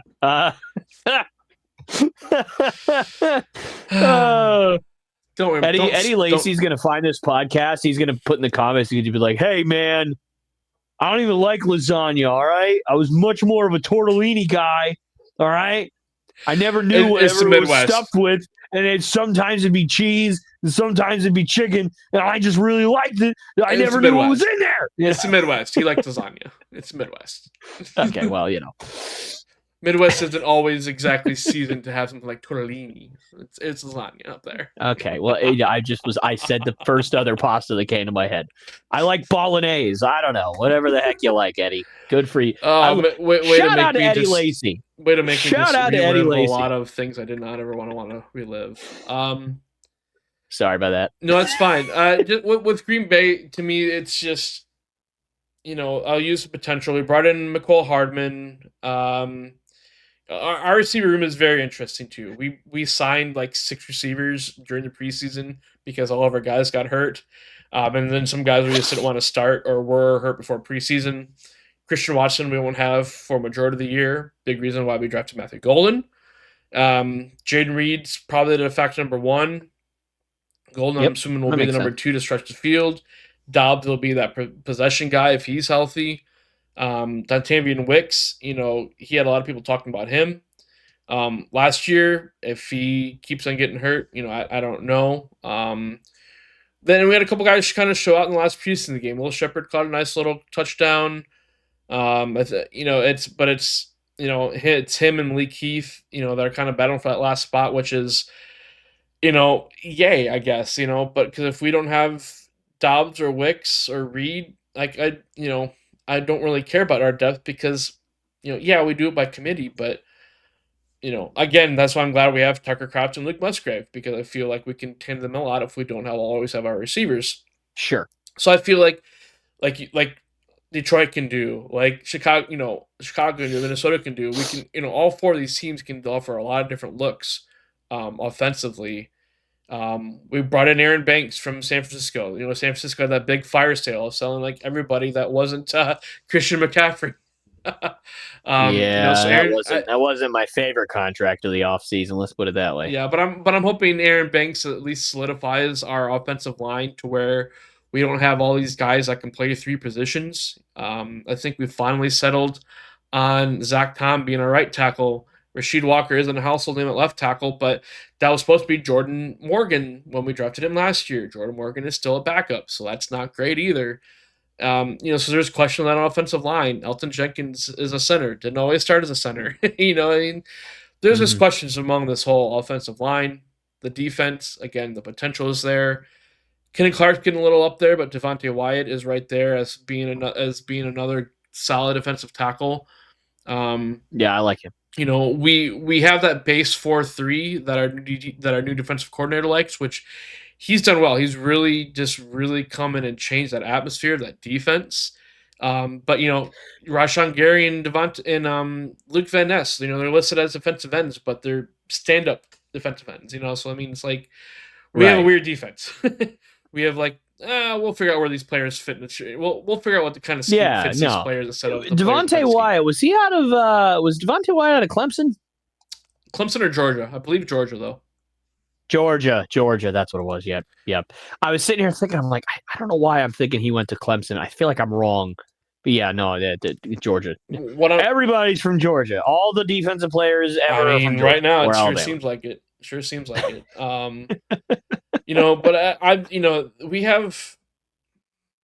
I'm concerned about the defense for Green Bay, and that's again part of the reason I have lines above Green Bay. Edger and Cooper came on really good, and they started using him more and more as the season went on. I think that really helped us at the end of the year last year. I'm hoping Cooper is that number one linebacker. He's that Clay Matthews type of guy, where he's just taking control of that defense there. We have the potential of having a really strong linebacking core, and these are probably my green glasses on. Isaiah McDuffie, a lot of tackles last year though, with him and Cooper. Coy Walker, another Georgia guy. There's another Georgia guy, but it's like he hasn't lived up to his potential. So it's like, yay. What we did do this year in defense was nice though. We got Nate Hobbs, but then we also let Jair Alexander walk because he didn't get along with the defensive coordinator. I guess he was, and I'm like, we couldn't make that work for at least 1 year. We couldn't get Hobbs and still figure out how to keep Jair Alexander because I feel like we could have had 2 shutdown corners or at least 2 really good corners. Because I love the back end of our defense. Evan Williams came on very strong. Xavier McKinney obviously balled out, especially at the beginning of last year. I think teams kind of figured him out and kind of went away from him. Javon Bullard, he can kind of be a backup of safety. He can kind of play that nickel back. He'll be interesting. We actually have a receiver that converted to defensive back this year as well, Bo Melton. He's like, I'm not getting enough time on the playing field as a receiver. Let's convert to defensive back. We could probably use him back as a receiver again. At least Love would be familiar with him. I guess he's trying to do the whole Travis Hunter thing. It's like, I can play both. Hey, when you can't afford or draft high enough to get Travis Hunter, you get Bo Melton. That's what you get. I mean, you get dollar store Travis Hunter. Thank you. Yeah, Travis Hunter, Bo Melton.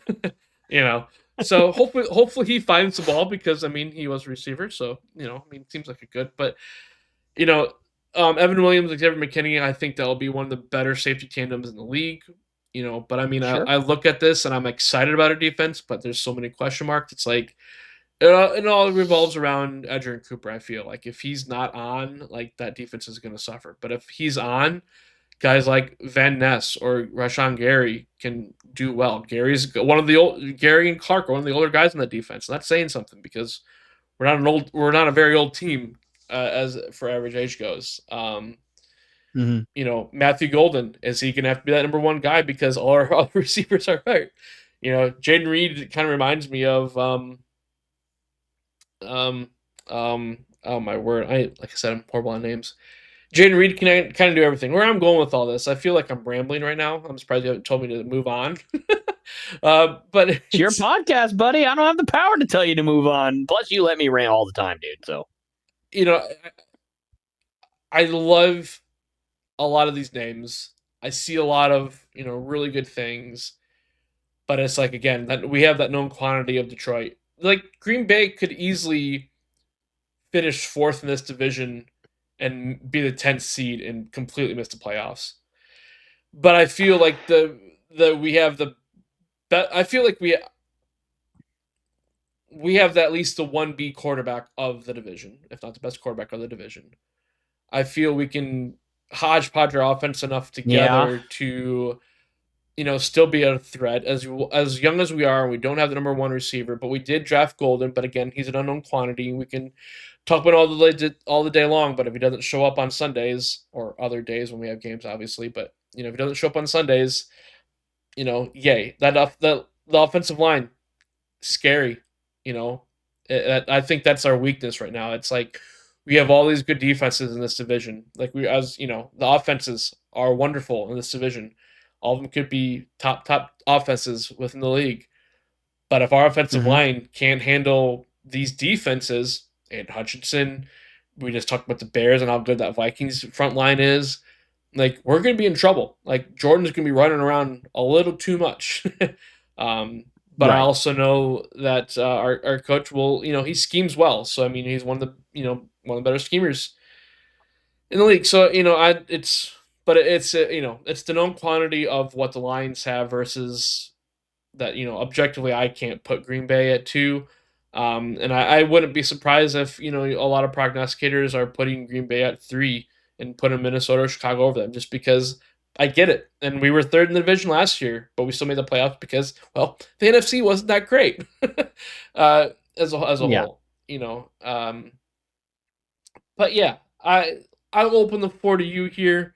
I have gone on long enough. I like to, kind of get your take on this division as a whole, kind of why you went the Lions over the Packers. How close are all of these teams to you relative to one another?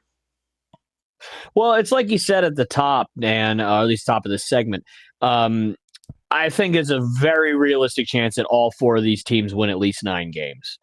And perhaps maybe I am spoiling things for later when we talk about our playoff teams, but I don't have any team winning more than 12 games in this division either. So maybe you can convince me that the Lions could win 13.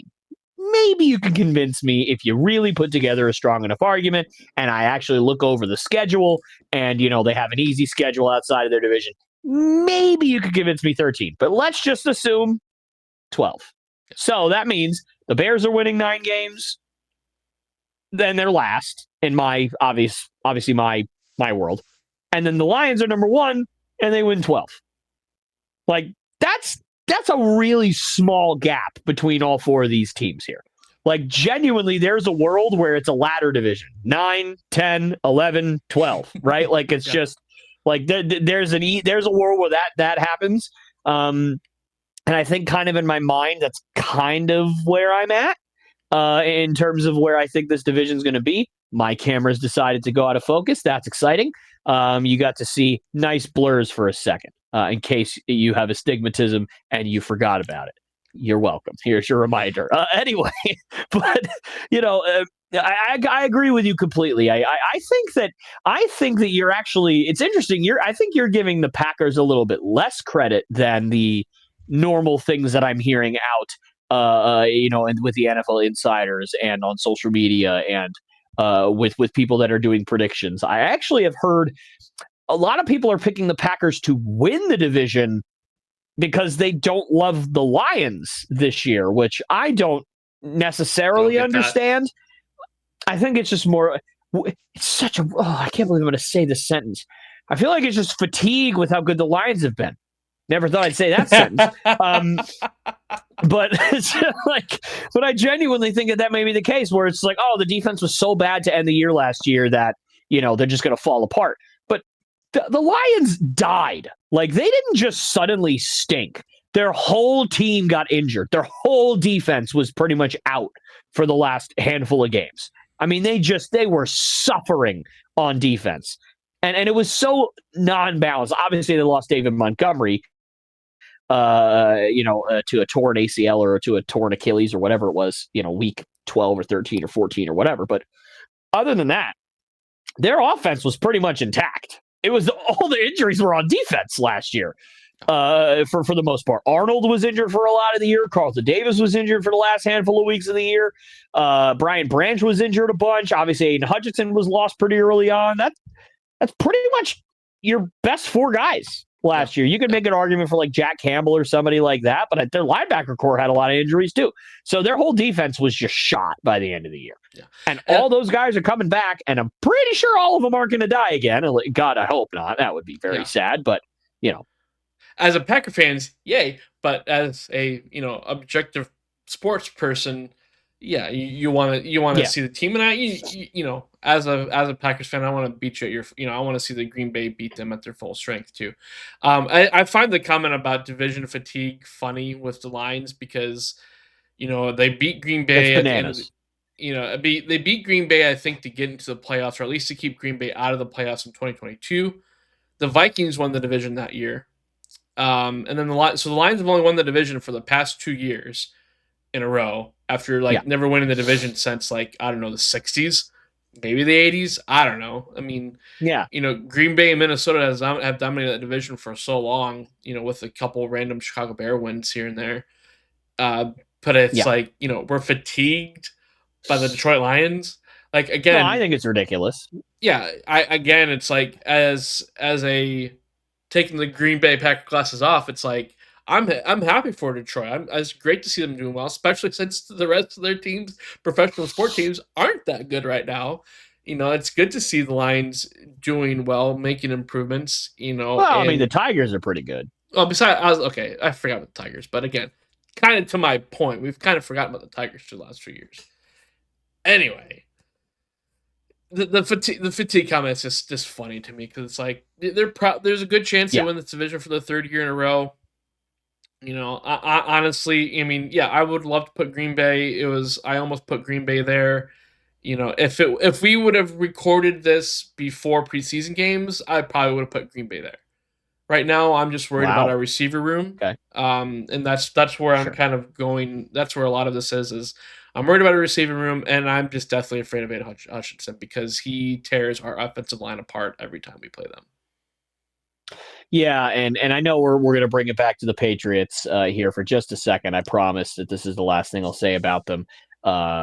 Maybe. I don't know because we haven't done the playoffs yet. But anyway, I am also very worried about our receiver room too. So I'm not that I'm glad that you feel my pain, because I'm actually very sad that you feel my pain, because I don't want anybody to feel this pain. But I'm glad that you understand at the very least, and you can empathize, because for me, all we want in New England is receivers that get open. That literally, we've been dead last in the NFL in receiver open rate for 4 years in a row. We just nobody ever gets open.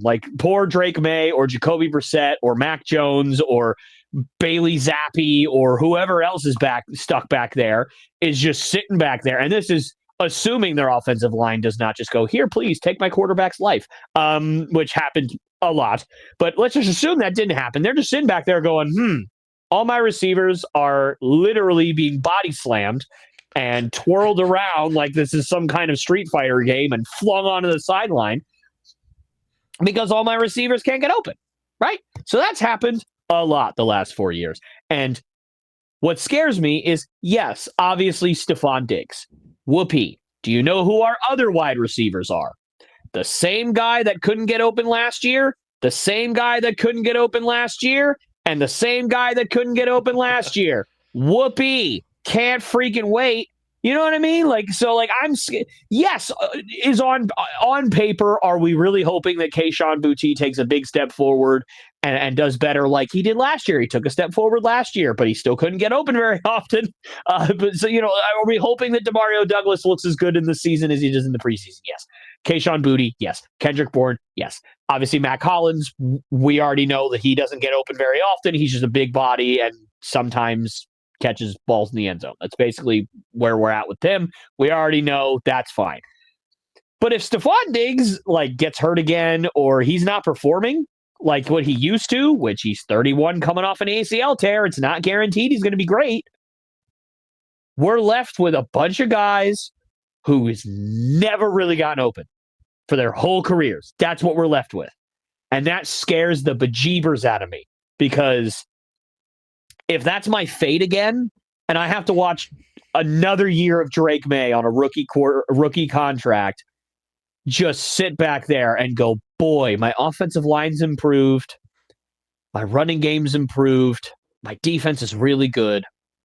If any of my receivers could just get open by 1 yard, that'd be awesome.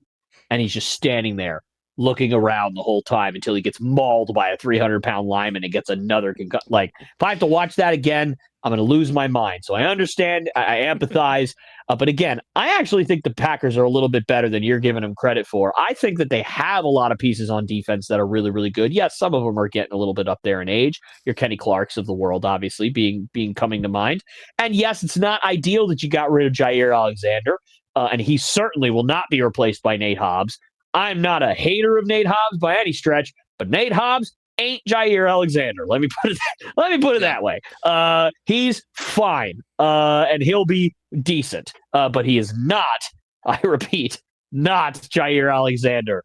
Very few are. So that's not ideal. You have three really good safeties back there. You have your Williams, your Xavier McKinney's, and your Javon Bullards. I like Javon Bullard. I don't think I like Javon Bullard better than Xavier McKinney. That's a silly and dumb thing to say. I like him not as much as Xavier McKinney, but I like him more than Evan Williams. So I actually think Bullard has a chance to really step up this year and be a starter and play a ton of minutes for you guys.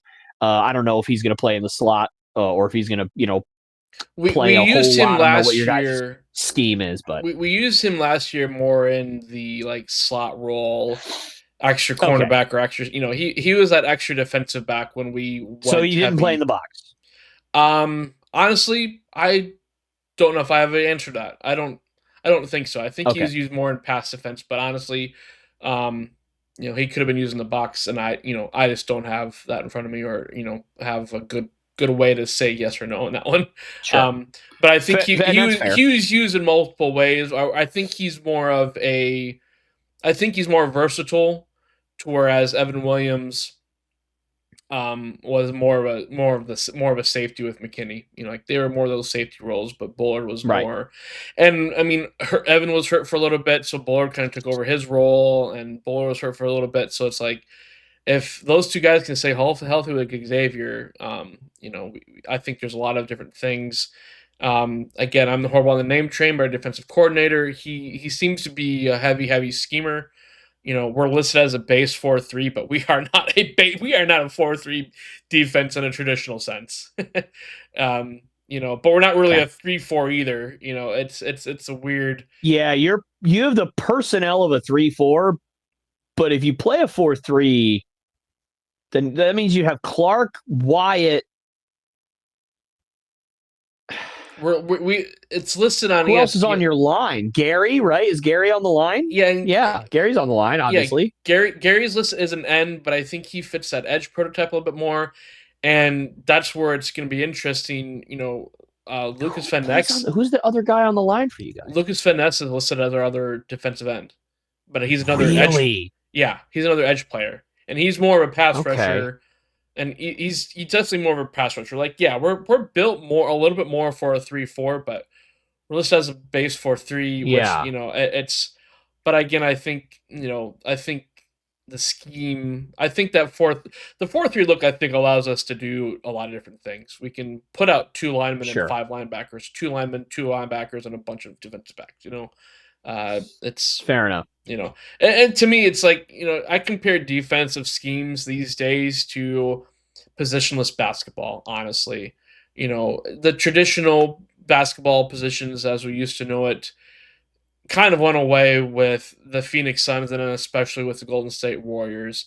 And I feel it's because Right. NFL is getting faster and faster every day. You know, a 3-4 is probably a more common defensive structure, and then you just use those 2 outside guys on in that 4 in numerous different ways. And I feel like that's what Green Bay does more. I don't know why we're listed as 4-3, but I think the philosophy is a 4-3 from our DC. So whatever. We you need athletes at this day and age. You just need athletes because you're going to require a lot of different Right. things from a lot of different players, and that's where I'm kind of like Van Ness, Quay Walker. I'm worried about Rashawn Gary. Like, he showed potential a few years ago, but he hasn't gotten there. That's where I think everything rides on Edgerrin Cooper so much, because if Edgerrin Cooper can be that disruptor, if he can be that tackle machine, if he can get from sideline to sideline, and just be that big disruptor, in the short field and defensive side, that's going to help out everybody. It's going to help out Garrett. It's going to help out Clark, and maybe hide the weaknesses of Van Ness. Fair enough. And you mentioned the running backs as well. I mean, granted, I'm not in the room, so you very well could have. You may have just lost out on the bidding war, but I'm surprised that you guys didn't put in an offer that was better than a 6th-round pick for Brian Robinson. I think that would have been a perfect fit for what you guys Yeah, I forgot needed. he was traded officially. And a pretty cheap price. I mean, a 6th-round pick's all it took for the Niners to get him from the Commanders, and could it be the Commanders don't look at the Niners as like a challenger to them? Maybe, but for me that would have been perfect. So I think maybe now, obviously, if you have an opportunity to trade for a veteran running back, sure, but I mean, like a guy like Cam Akers just got released today. Cam Akers used to be a really good running back, and I think just he was kind of lost to time in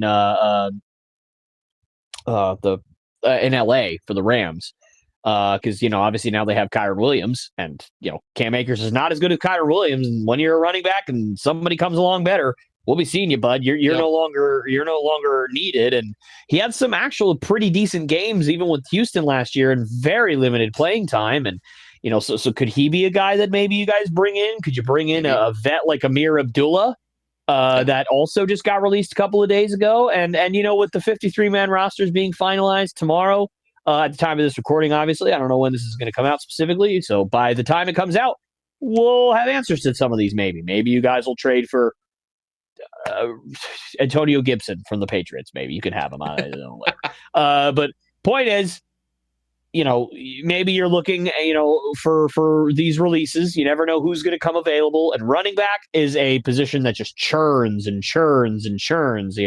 Young guy comes in, new 26-year-old is now old guy, and you're out the door, right? Like so you can find somebody. I'm sure. I'm not too worried about that. Yeah, we kind of did with that Aaron Jones. Like 2 off seasons ago when it hit the news wire that we were bringing in Josh Jacobs, so many Packer fans hit Twitter. They were like, we're going to have Jacobs and Jones? What? We're going to do this? And then within the hour, Aaron Jones is no longer with the Green Bay Packers. And I was like, oops. We were that close to having probably one of the best running back tandems in the league. Yeah. Right. And now he's on Minnesota. And he had a good year last year. Yeah, there was a weird thing with like running backs going to division rivals last year in the offseason. It was very strange. Yeah, it was. It was a whole thing.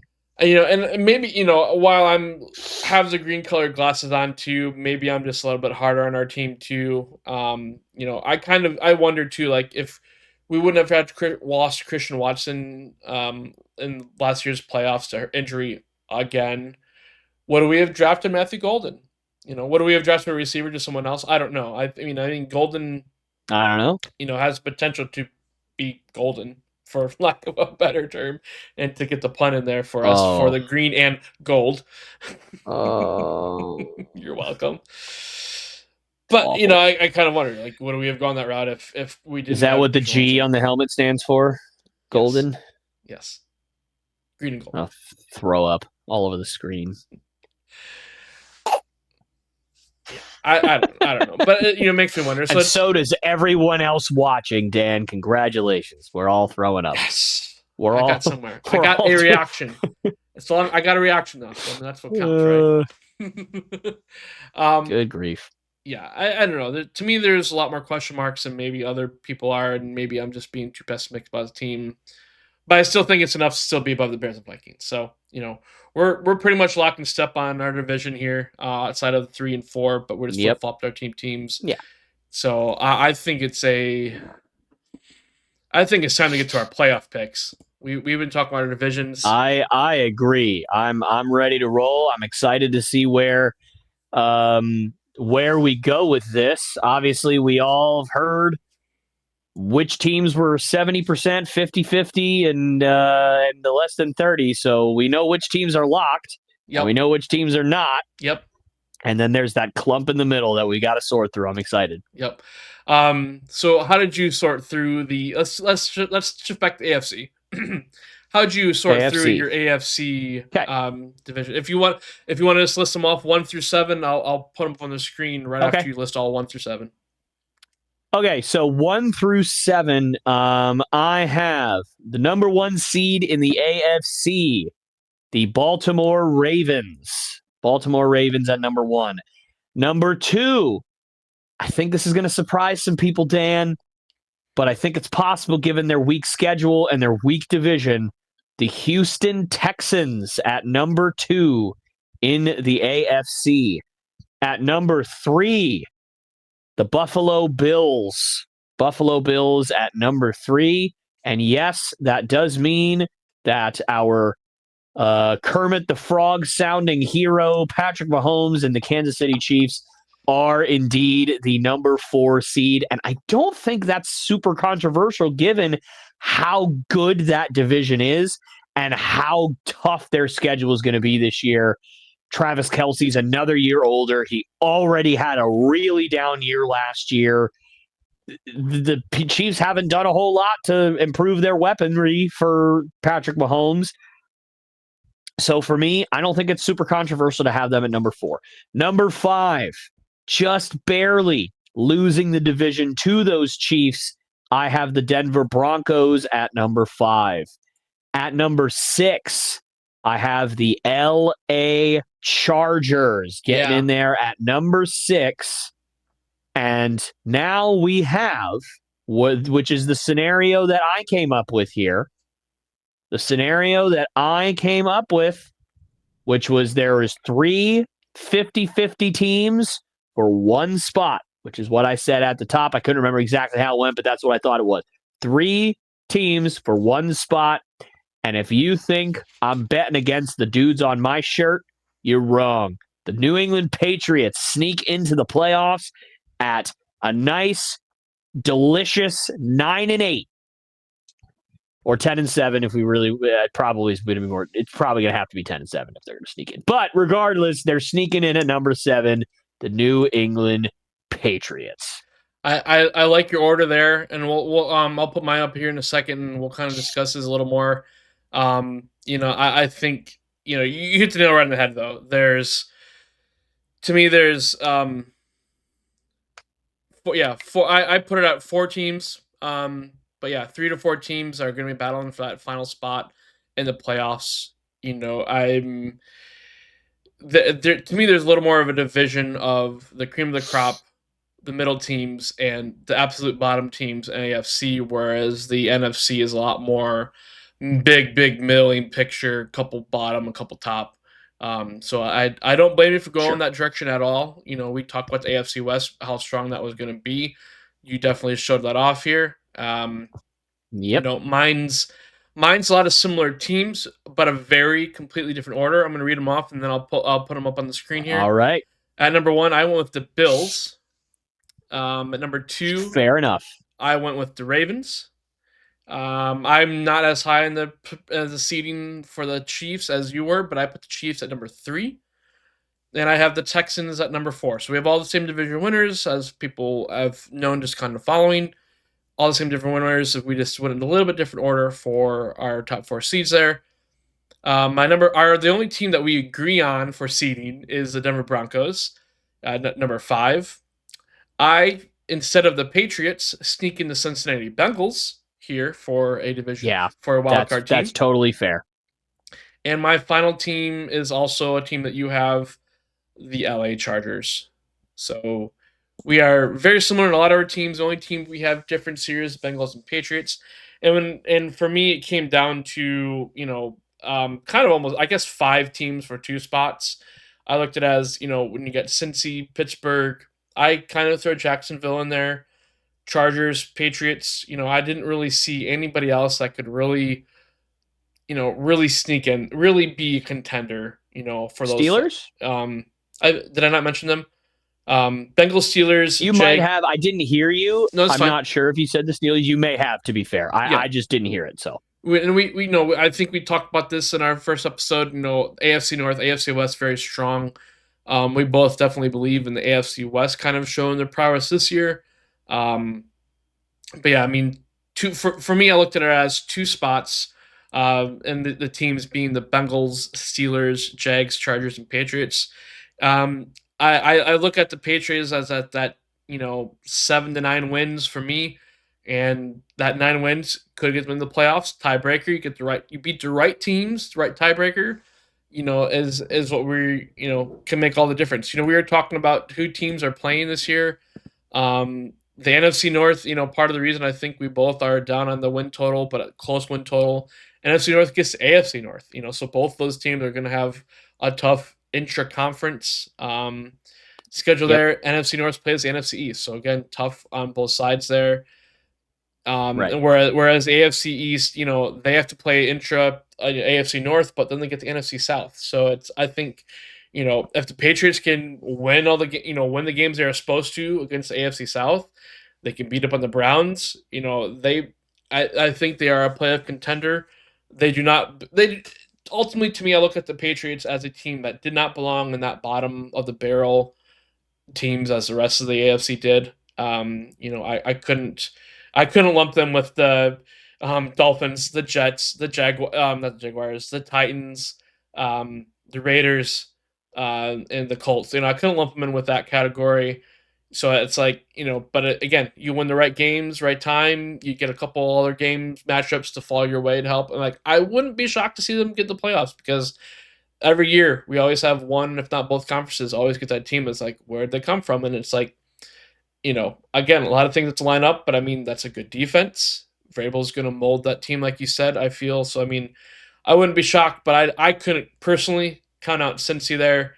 That's kind of what pushed out the Patriots for me, and the Steelers for me too. I think, if we had 8 seeds in the playoffs, we could have literally seen 3 teams from 2 different divisions.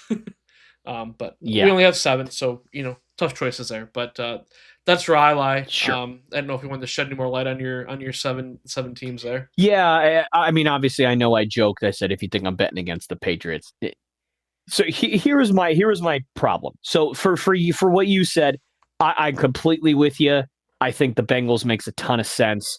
In a lot of ways, I'm almost rooting for the Bengals to make the playoffs, because my goodness, like, that offense not being in the playoffs 2 years in a row is very upsetting, because that is a dangerous offense that can beat anybody on any given day. And Joe Burrow is a big game player. We know this, because unless I'm completely out of my mind and mistaken, Joe Burrow has been to the playoffs one singular time, and he went to the Super Bowl. The guy knows how to win big games. That's what he does. And for me, unfortunately, I backed myself into a corner, because in my divisions prediction, I had the Steelers at number 2 and the Bengals at number 3, despite the fact that in my brain, they had the same record. Steelers just won whatever tiebreaker, whatever the heck you want to say. And so my choices were either put the Patriots in there or deal with the fact that I don't want the Steelers in the playoffs again because, my God, I can't take it anymore. It'd be 8 or 9, however many years it is in a row where they make the playoffs and lose in the first round. I can't take it anymore, and I just wasn't having it. So, yes, if I had put the Bengals at number 2 in that division and put the Patriots, and I had to choose between the Bengals and the Patriots, that would have been a lot harder choice for me. But I just could not bear the thought of the Steelers being the 7th seed in the playoffs again, to lose in the first round again. Like, I can't. I don't want it. I don't need it. I don't even think the Steelers want it. I'm pretty sure the Steelers would rather miss out on the playoffs because they get a better draft pick, for crying out loud. Rodgers wants it, though. Stop it. Rodgers wants to go home. No, I don't care what he says. He doesn't want to be playing. He should have, I agree, but he can't help himself. He likes when cameras are pointed in his face and microphones. He likes it. He just can't get enough of it. I guess. Look, dude, I've been one of Aaron Rodgers' starkest defenders over the years of the fact that we need to give him more credit. Over the last 2 years, I've just said the heck with it, dude. I don't know what the heck you're doing anymore. You're out of here, dude. Just good grief. I felt terrible that he tore his Achilles, though. I really thought that was going to be a magical Jets season. I'm not going to lie. I was watching opening day, and that stadium was rocking and roaring, and he came out with the American flag. I heard the hope. I heard the hope through the TV screen of this poor fan base that had nothing for decades, that had to deal with Joe Namath's fall off a cliff and Chad Pennington and the butt fumble Mark Sanchez and Zach Wilson. You could hear the hope, and their hope snapped with his Achilles, and I'm just like, I just felt so bad for him. I felt bad for the fan base. And last year, his stats weren't all that bad. I mean, it's not like he turned the ball over like crazy. He had some really nice looking plays. They just didn't make the big plays when they needed to, and they couldn't beat any good teams, and they just didn't have enough. And so he's not a bad football player by any means, but my God, the guy. The talent level to the head case, like, it's like the ratio is shrinking. The ratio is shrinking. It is. I don't know if anybody out there has seen How I Met Your Mother. It's like the crazy hot scale, where it's like you can only be as crazy as you proportionally are hot. That's Aaron Rodgers. He used to be up here. He used to be like number 2 quarterback in the NFL, so you were willing to deal with the crazy, but now he's like middle of the pack, but he's still this crazy, and it's like, oh, all right, you stay over there. Yeah, I'm not willing to deal with it anymore. Yeah, no, it's like that, you know. Yeah, I'm not a Rodgers hater. You know, I mean, he was great in Green Bay. He got us another Super Bowl ring. Sure. You know, and the last few years with him were a little tough. But I never, I didn't want that season with New York to go the way it did. Like, I would never wish an injury on anybody. Like, I didn't like Favre, but I didn't want him to get, literally murdered by the Saints, that 1 year in Minnesota either. It's as great, as happy as I was that the Saints went through the playoffs that year. I didn't want him to go like that, especially with retrospect. But, same with Rodgers. I didn't want him to, literally play 4 plays of a season and never play until the next season. It's like, again, you want to beat a team at your full strength, and I didn't feel bad for him, but I was like, that stinks. Like, he didn't want to, you hate to see that, because I mean, he was sure. I grew up with Favre, but I remember Rodgers more. It's one of those things. So. Yeah. But yeah. And so I couldn't bear the thought of the Steelers in the playoffs again. I just couldn't do it. So I picked the Patriots because obviously it's the best of both worlds for me. So yeah, and I'm with you in the Chiefs not being a top division or a top 4, higher up in the top 4 seeds, I should say. I cannot put my words together either. It's a tough division. It's, it's a black and blue division, one of the 2 in this conference. And, I just, they just don't have, they honestly have 2 bottom teams, but I think the bottom team in the West is a little bit better than the Browns. So the Raiders are a little bit better than the Browns, so the Raiders can actually maybe steal a game that they shouldn't steal, kind of thing. So it's right. That's kind of where I'm kind of with you in there. Honestly, I wouldn't be surprised if like the Ravens and Chiefs both have like 11 or 12 wins. They're tied, and it's just some weird random tiebreaker that gives the Ravens the 2 seed over the 3 seed. But I think, I don't even think the Chiefs are winning 12. I think they're probably closer to 11. Yeah. 11, maybe even 10. I mean, I think it's going to be rough. Yeah. Again, it's kind of, it's that offense, so what is that offense going to do outside of Kelsey and Mahomes there? Yep, because we all know their defense is great. Yep. It definitely is. So, yeah, those are our teams against just one difference here. So we're not going to go through every single matchup, and everybody that's watching, we're not going to go through every single matchup of the playoffs. We won't make it that tough, but we will give you all our championship matchup. So with all 7 of these teams, which 2 teams make the AFC Championship game for you? So my 2 teams are the Bills and the Ravens. And I am sad that we are not going to go over every team. And the reason is because if you had said, Tyler, what's your first round matchups going to be and how's it going to go? I would have eventually gotten to Broncos at the Chiefs, because that's obviously 4 versus 5.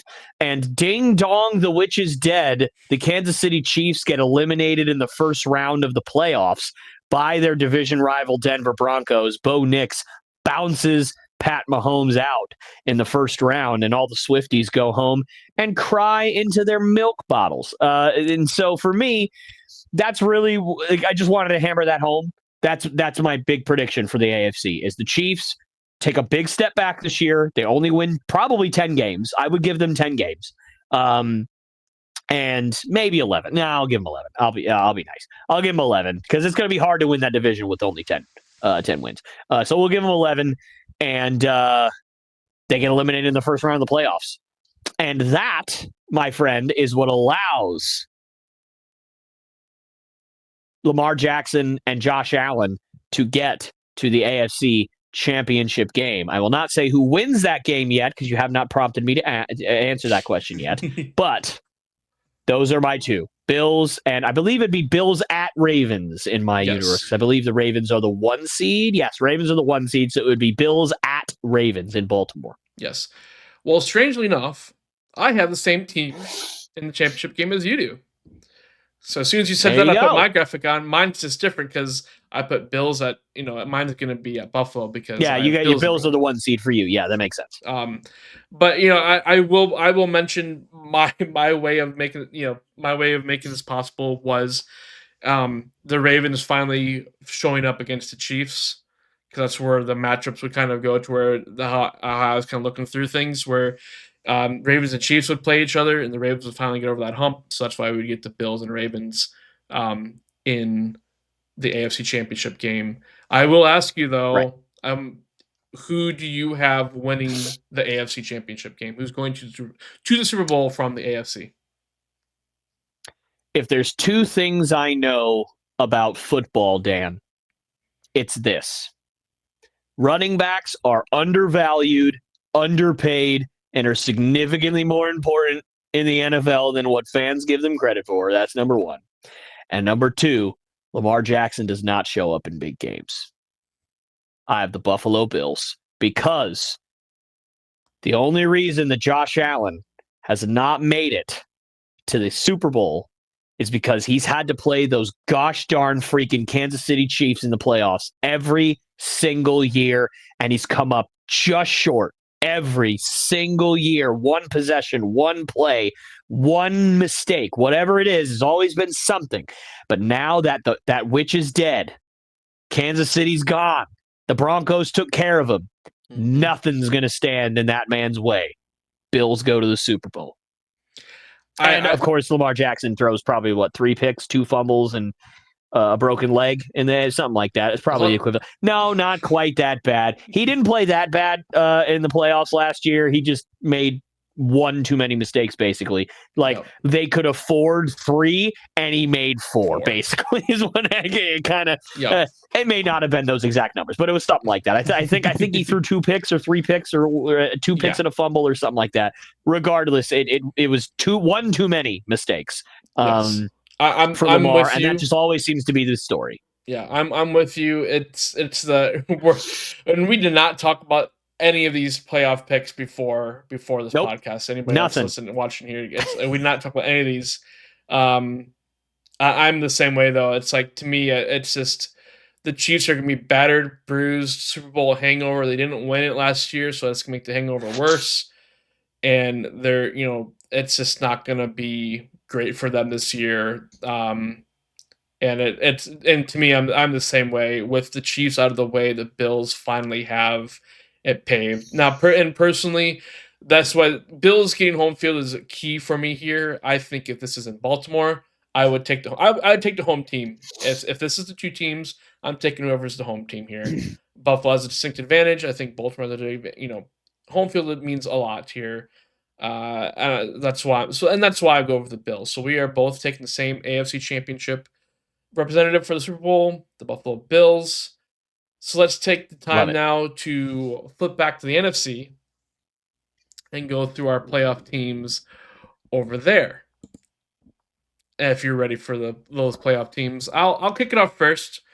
On the NFC side, I feel like we're gonna be. Well, I know we already have one big difference because we have a different division winner for 2 different divisions for the NFC South and the NFC East. Yeah, this is good. This is going to be pretty different, I think. I think this is going to be where we deviate quite a bit. So I can't wait to see kind of the reveal here. At number 1, as much as I talked up the Detroit Lions, they are not my number 1 seed in the NFC. I pull in the Los Angeles Rams. I literally just almost called them the St. Louis Rams. I pull the LA Rams. I love it. And I will get to that in a little bit too, why I feel that. Close behind will be the Detroit Lions. Number 3 seed will be the Philadelphia Eagles.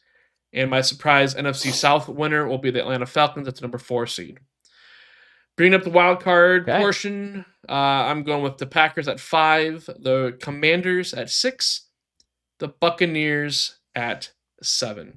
And as I was alluding to earlier, that middle of the NFC is hard. Like that, the last spot of the NFC playoffs literally came down to 6 different teams for me.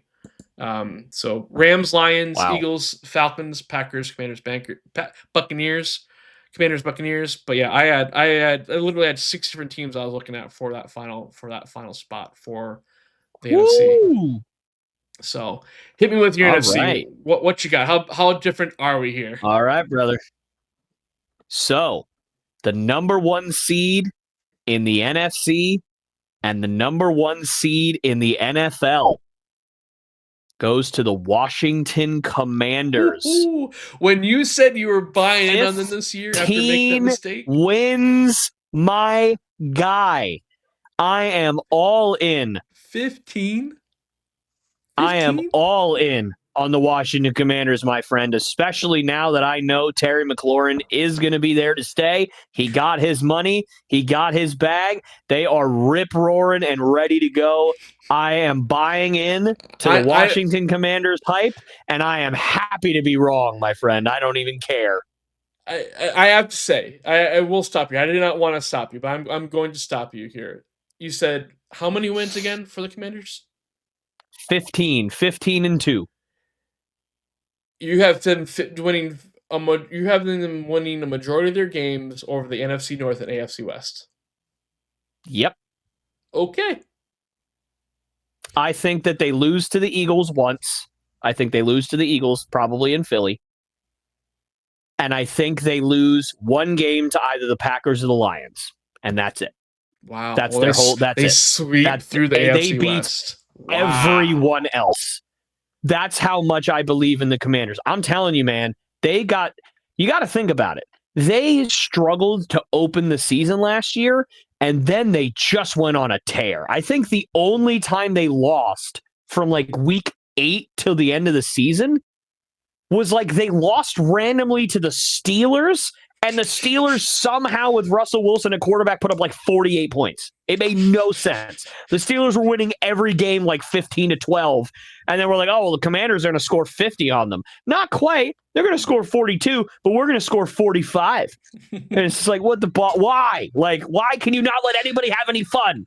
Like, it's just like, all right. Literally, the juxtaposition was the most up-and-coming, fun, energetic team in the NFL versus the most boring, no one likes them, no one cares or wants them to be here team, and this team just went like it made me so mad. It made me so mad. I still haven't gotten over it. You're really salty that I picked the Commanders for the playoffs than not you last year. That's what this really is. No, I'm not salty about that at all. I'm happy, dude. I'm happy to be wrong.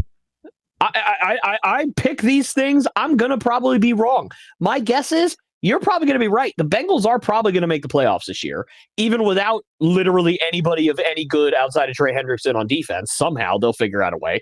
But to me, like, part of this I pick based on numbers and facts and things that I can discern. But part of it is also just like, I don't want to see the Steelers in the playoffs. I want to see the Patriots in the playoffs. So I'm picking them, gosh darn it. Gosh darn it. I don't want to see the Chiefs be the number one seed for the 379th season in a row.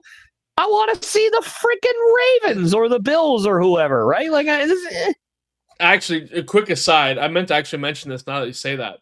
That is half the reason I actually didn't put the Chiefs at number one seed. They only are the number one. I'm one of those even odd numbered guys. I know it doesn't really mean anything, but they actually only get the number one seed in even numbered years. They got the number one seed in 2020. Titans got it in 21. That's funny. Chiefs got it in 22. Ravens got it back in 23. The Chiefs got it again in 24. So it's an odd number year. So the Chiefs aren't going to be number one team. Oh my, yeah, it's fair. That's good. I didn't know that. That's interesting. Okay, well, I'm glad we got really far in my list before things went off the rails. Got a whole one. Got a whole singular team in before things went off the rails. Okay, so number 2, very close behind. Maybe not. But pretty close behind the Commanders is the Detroit Lions. I have the Detroit Lions winning probably 12 games, and so they're going to be that number 2 seed, winning that division. Number 3, I have the Tampa Bay Buccaneers, who are my division winner, obviously in the NFC South. Obviously, I know you picked the Falcons, but I have the Bucs getting that 3 seed here.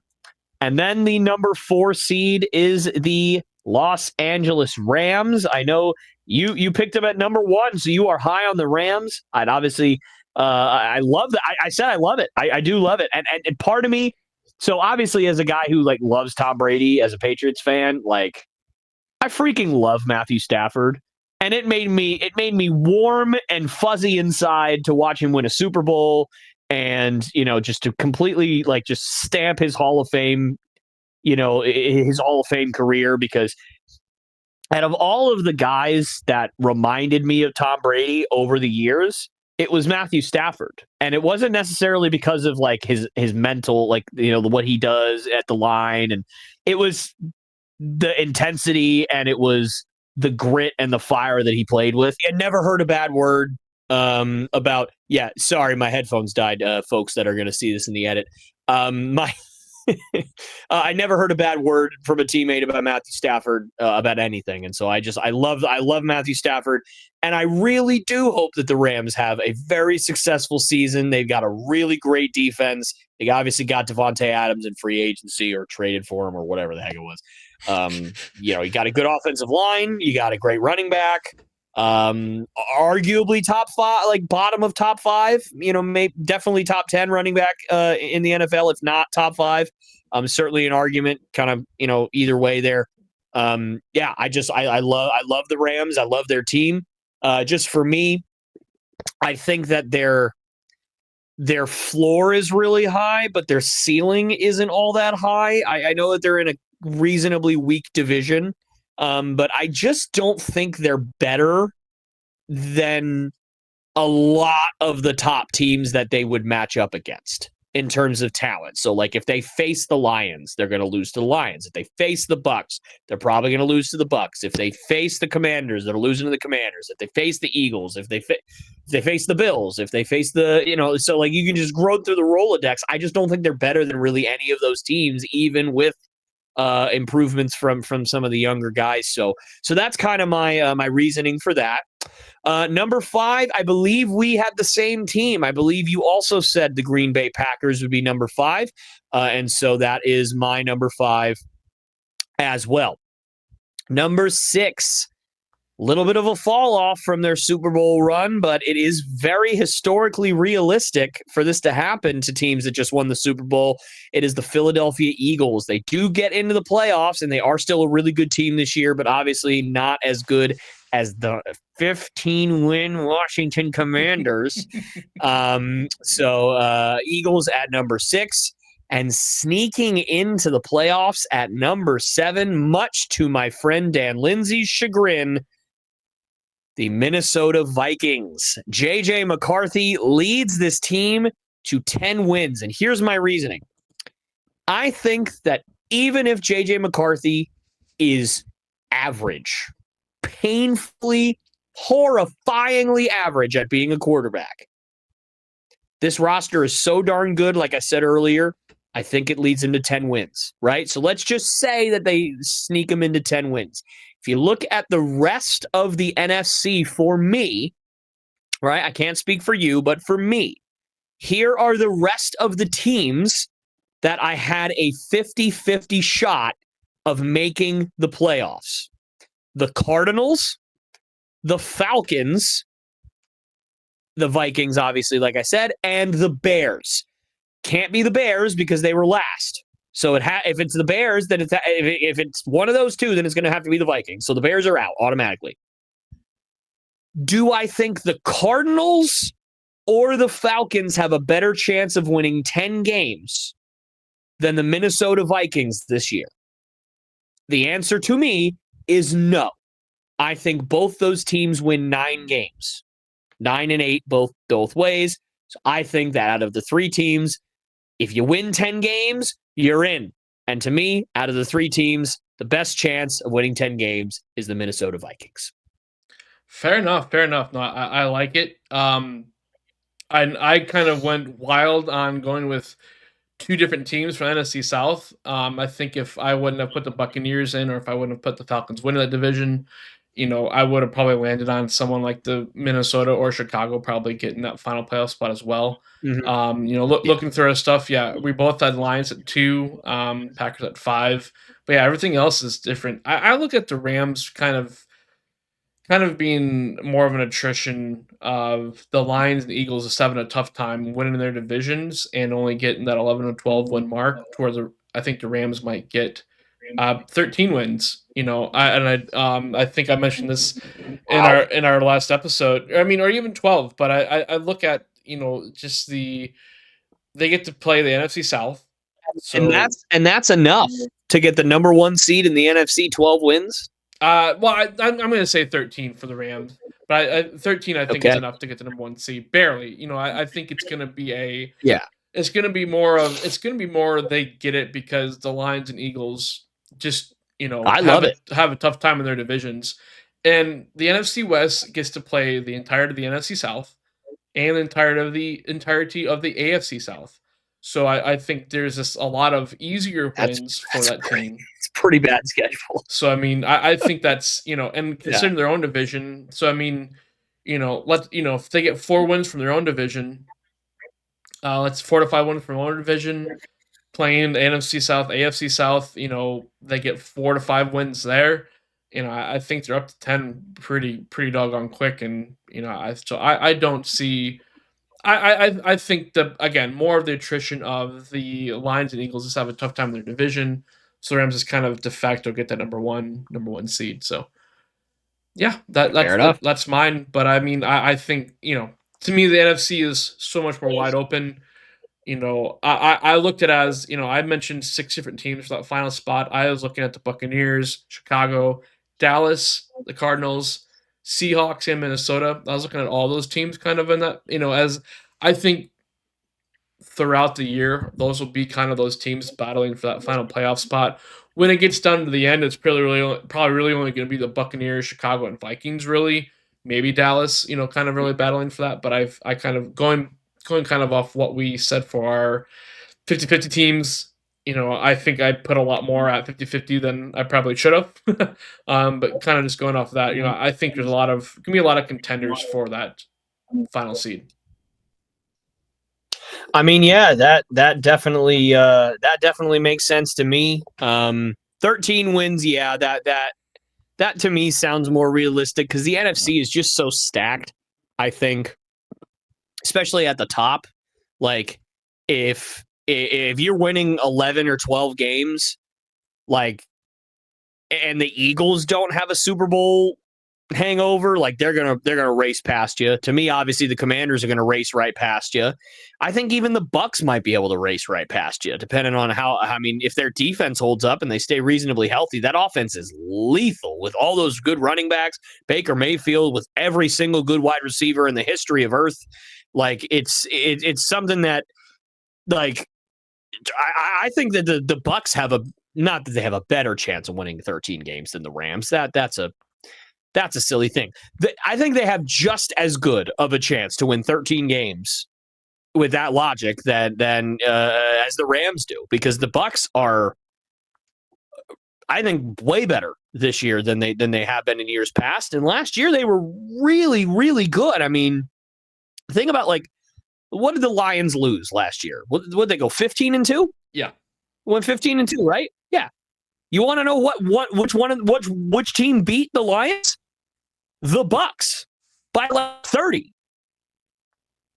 Like, they killed the Lions. So, like, that's a really, really good team. Now, obviously, they were inconsistent. They had a lot of injury issues, especially on offense last year. There was one game where literally Mike Evans, Chris Godwin, and Jalen McMillan were all hurt. And so their wide receivers were like Sterling Shepard. I don't even know. God knows who else. Like, it was a disaster for that one game. But either way, I like both those teams. I like all four of the division winners to do really well in these playoffs. And honestly, the NFC is just so deep that, like, the playoff race is just going to be a dogfight. I mean, it's going to be a bloodbath. And again, to me, that's what's going to make the Rams kind of that de facto one. I don't think they're necessarily the best team in the league, but in the division, in the conference. Grief. I don't think they're the best team in the conference, but I think they're just going to kind of more by attrition kind of end up in that. So, with all those teams said for our playoff teams, my NFC Championship Game pick, my two teams in the NFC Division, the NFC Championship Game are going to be the Green Bay Packers and the Washington Commanders. Oh. No division winners make the NFC Championship Game, baby. Green Bay and Washington. Wow. Let's go. So you played the, I'm really hard on the Packers this year. I don't really like what they have. But F it, let's put them in the Super Bowl, baby. Come on now. I mean, I can't be too unrealistic. I can't be too hard on my boys. I got to rep them and put them in the... Hey, at least I didn't say the Patriots would go from the 7 seed all the way to the AFC Championship Game. I had them beating the Texans. No, I didn't. I had them getting trounced in the first round by the Texans. Obliterated. Bamboozled. Farfignugated out of the shot to Timbuktu and back again in the play on the first round. The big hurdle will be the second round for Green Bay. If you line everything up and you go through the seeding for what their matchups are going to be, you could potentially get to a Green Bay and Detroit second round matchup. And I have Green Bay over Detroit there, where I think you could, which, if Detroit won that, I wouldn't be shocked, wouldn't be surprised at all. But I think that's where the Green Bay that's where the Packers get in for the championship game for me, because I think they can, it's time for them to kind of be like, yeah. And I feel it's a team that I think will get better as the season goes on. And I think when they finally get down to the crunch time, they're finally going to get over that big game hurdle of, like, we deserve to be here. And I don't remember the exact comparisons, and I don't know how much I buy into these direct comparisons, but a lot of people have kind of Yeah. tracked, like, in Rodgers' X year, like his third year, he did this and this and this, and Jordan Love, well, that means Jordan Love's going to do this, this, and this because they have followed the same team and stat trajectory. I know I do the whole odd year, even year thing, and that's kind of a farce too. I think that whole player team comparison, even more of a farce. It's like, okay, it's cool and coincidental, but no. Rodgers had a Super Bowl ring, I think, in his like third or fourth year, which would put Love on track to get his Super Bowl ring this year or next year or whatever. I don't, it might be this year, honestly, but I'm not believing that much hype. It'd be weird. It'd be super strange and coincidental, but my reason for this isn't because of that. I'm gonna take Green Bay over Detroit in the second round, where you could easily argue out Detroit getting the second round there. So, but yeah, Commanders, Packers for me in the NFC Championship game. What about you for the NFC Championship game? My my NFC Championship game is Lions and the Washington Commanders. So we both have the Commanders in there. Sounds like we deviated only in the Packers versus Lions playoff game that we both had, in which I picked the Lions. And of course, Dan, I do not blame you whatsoever. You cannot even stomach the thought of losing to the Lions in the playoffs. I understand completely. So you went with the Packers. Makes sense. That would be like me if it was Jets Patriots in the playoffs and me picking the Jets. I would be vomiting all over the floor and pulsating and crying and everything in between. It would just be not fun for anyone. So I understand. But yeah, it's going to be Lions at Commanders. That's the fun thing, is Washington is going to get an NFC Championship game. They're going to host it. It's going to be a lot of fun. It's going to be a big old party. It's going to be like the first time since like the mid-90s probably that Washington would be able to host a NFC Championship game. I know that's when they were, I know they had a good playoff run, through the 90s there. So that's got to be, I don't, someone else can give us the exact year. Probably. But yeah. Right. So that means we are to our Super Bowl pick here. We both put the Bills in the Super Bowl. Who do you pick out of the NFC to face the Buffalo Bills in the Super Bowl? I love those Commanders, but their season ends here. This is the year that the Detroit Lions go to the Super Bowl. I picked them last year to go to the Super Bowl, and you cannot convince me that if their whole defense had not died, that they would have not made it to the Super Bowl. This year, their defense holds up. They had the rematch with those Commanders that eliminated them in the playoffs last year, I think. Right? Am I out of my mind? Pretty sure they lost to the Commanders. I'm pretty sure. And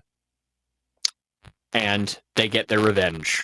And the Detroit Lions shake off all the stigma and all the bad juju, and they're never going to make it, all the postseason failure, and they make it to the Super Bowl.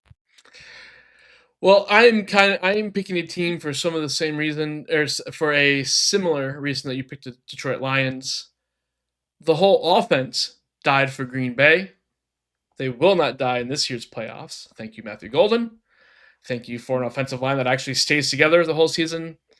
Yes, I'm putting my Green Bay Packers in the Super Bowl.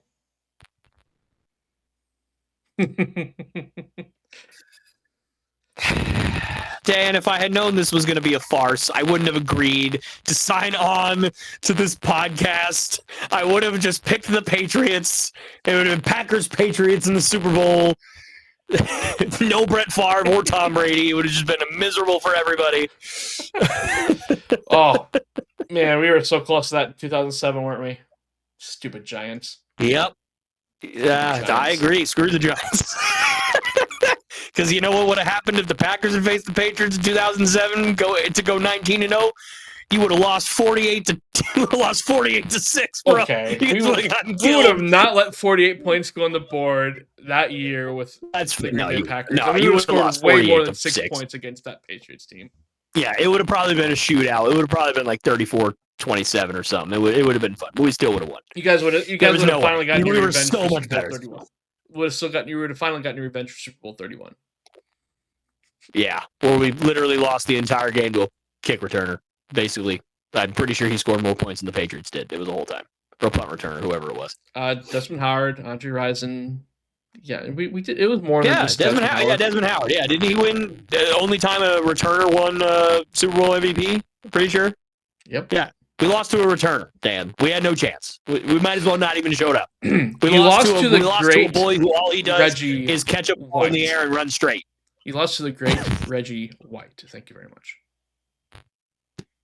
I mean, I think you could have put me out there rushing the quarterback, and we probably still would have lost. They probably still would have lost. Leroy Butler, Reggie White. Oh my word. No, I'm not saying your team wasn't great. I'm just saying I'm pretty sure if Reggie White was suspended for the Super Bowl, you guys still would have beat us by 30. I don't think it really mattered. Yeah, I'm pretty sure we only beat the Patriots by 10 that year. I think we only beat Bledsoe and the Patriots by like 10. So. Oh no, there's no way it was that close. I'm pretty sure you guys beat us by like 20. No, it was like 10 or 13 points. Yeah. Oh, okay. Well, anyway, this Super Bowl matchup for 2025, not 1995, 96. So anyway, close enough. It's close enough. I have the Packers, Bills. You have the Lions and Bills. I would not be surprised if this is the Lions. I honestly wouldn't. I will 100% say that this could easily be Detroit. Again, I'm just picking Green Bay because I think it's there. But I won't go as far to pick Super Bowl champions to be the Green Bay Packers. I could not see them stopping Josh Allen. We don't do well with running quarterbacks. We are not going to do well against the best running quarterback in the league. So Josh Allen, the Buffalo Bills, win Super Bowl for me. I don't know if you have a pick here, but it's the Bills for me, unfortunately, over the Packers. But again, I just, we're built well. But I mean, the Bills are they're top notch, and they're finally here. They're finally gonna get over their monkey of never winning the Super Bowl and finally getting the Super Bowl championship for them. All right. Well, for me, Dan, it's two Cinderella stories. The Buffalo Bills have been to 4 Super Bowls in a row. Lost all 4. Tragedy. Jim Kelly never won a Super Bowl. Went to 4 straight. Didn't win a single one. Hadn't been back since. Hang on a second. The Detroit Lions. What? I where you're going with this, I don't want your mic messing up. Your mic's messing up again if you want to turn it on and off. You're going into I could tell your monologue was really nice, and I'm like, I do not want the mic ruining this one. I was going to try to play through it, but I don't want it to ruin this. Yoo-hoo! Is this better? This the big summer blowout? All right. So start. I'm going to start the whole thing over, right? Okay. Well, for me, Dan, this is 2 Cinderella stories. It's the Buffalo Bills. Went to 4 Super Bowls in a row. Didn't win a single one. Jim Kelly, 4 Super Bowls in a row. One of the greatest quarterbacks to ever live. And no one remembers it. They just remember the 4 Super Bowls in a row. Lose it all 4. And they hadn't been back since. At one point, the Buffalo Bills had the longest stretch of not making the postseason in all 4 major sports. Terrible luck. That poor fan base endured terrible season after terrible season after terrible season, and much like the Bills, the Lions as well have not even been to a Super Bowl in the Super Bowl era. One of the few remaining teams, I believe there's only 7 that have never made it to the Super Bowl. 6 or 7, somewhere in that range. And the Lions are one of them. And boy, howdy, you talk about turmoil. 0-16 is all you need to know what this poor fan base has been through over the years. So either way, whoever wins this Super Bowl, a big dark cloud will be lifted from that franchise forever, and the fan base will finally have their moment. So when I look at it, I look at Josh Allen, I look at Jared Goff, I look at two fantastic teams all around their stud quarterbacks. I look at two really good defenses. I look at two really good offensive lines. The Lions have the edge in the skill positions. Jahmyr Gibbs over James Cook. Absolutely. Amon-Ra St. Brown over Keon Coleman, whoever. Oh, Khalil Shakir. Khalil Shakir is their number one. Still, either way, Amon-Ra St. Brown, you're taking him. Jameson Williams over whoever the number two is. Keon Coleman, whoever else. Josh Reynolds, I don't know. Whoever the heck the number two is, I'm taking Jameson Williams. Obviously, I already said Jahmyr Gibbs. Sam Laporta by himself over Dawson Knox and Dalton Kincaid? Probably. You're probably doing that. I think that makes sense. But you know what? I'm taking the Bills anyway. I just think that if you get the Chiefs out of the way, Josh Allen is an unstoppable freight train that will stop at nothing short of a Lombardi trophy named after your Green Bay Packers head coach, and a man that I think Vince Lombardi would have been proud to have as his quarterback. And I think that while the Lions would love that monkey to be lifted off their back and would feel good to get there, I think it'd feel a little bit too good to get there. Because it's been so long. They've never been. Whereas Josh Allen, while he's never been to a Super Bowl, he has gone on the road in the playoffs and won. He has gone on the road at Kansas City and put up 40 pieces to where if he was able to get the ball last, there's no doubt in anyone's mind the Bills would have won those games. But unfortunately, that's not what happened. His defense let him down. He won't make these crazy mistakes. And we know what Jared Goff's done in the Super Bowl. Not good. Very bad. Like, catastrophic. The Patriots defense that year, I cannot stress to you enough as a Patriots fan, nowhere near as good as they played that day. And the reason why they played that well was because Jared Goff had no idea what the heck was going on. Now, am I saying that Jared Goff at 32 or whatever he is the same as Jared Goff when he was 24? Of course not. He's not going to play that bad. But doesn't need to play that bad. He just needs to make one too many mistakes. And if I'm picking a quarterback in that Super Bowl to make one too many mistakes between Josh Allen and Jared Goff, I'm sorry, Jared, but you lose. Buffalo Bills. I picked them last year to win it. I'm picking them this year to win it. Buffalo Bills. Actually, did I pick the Lions last year? I might have picked them up. I know I picked the Bills to go to the Super Bowl. I know I picked Bills-Lions Super Bowl last year. I know that for a fact. I'm pretty sure now that I'm thinking about it, I picked the Lions. But I'm picking the Bills this year to win it. So you and I, amazingly, after everything, crazy. We have the same Super Bowl winner. And I know Dan said this earlier. We did not talk about this beforehand. The closest thing that we came was Dan pointed out in like my first round bracket before he ever even read who I had continuing going on to the AFC that I had accidentally switched the seating at some point because I'm just an idiot. So that's the only thing that he knew about mine. I knew nothing about his at all. I never saw anything that he did. So it's hilarious that we're on the same page here, but it's because it's kind of true. We both watch the same sport. Yep. We know what Josh Allen can do. And out of all the AFC quarterbacks, Patrick Mahomes as a competitor individually does not have there's nothing for him to prove. He's won all the big games. He's won all the Super Bowls, all the MVPs. We know what he can do, but it's his team around him that we're afraid of, and he took a big step back last year. Lamar Jackson has a lot to prove in the playoffs. He's not stepped up in big games. CJ Stroud has done well in some postseason games, not well in others. So jury's still out on CJ Stroud. He can get there, though. Joe Burrow, in my universe, doesn't even make it. Doesn't even make it to the postseason. Doesn't even get there. But we know what he can do in the playoffs if he gets there, but in my world, doesn't even get there. And then there's Josh Allen. Yep. We know he's a big game player. We know he can make those plays. We watch the sport. Yep. So it makes sense to me. It makes sense. The Packers, no, that doesn't make sense. But the Bills,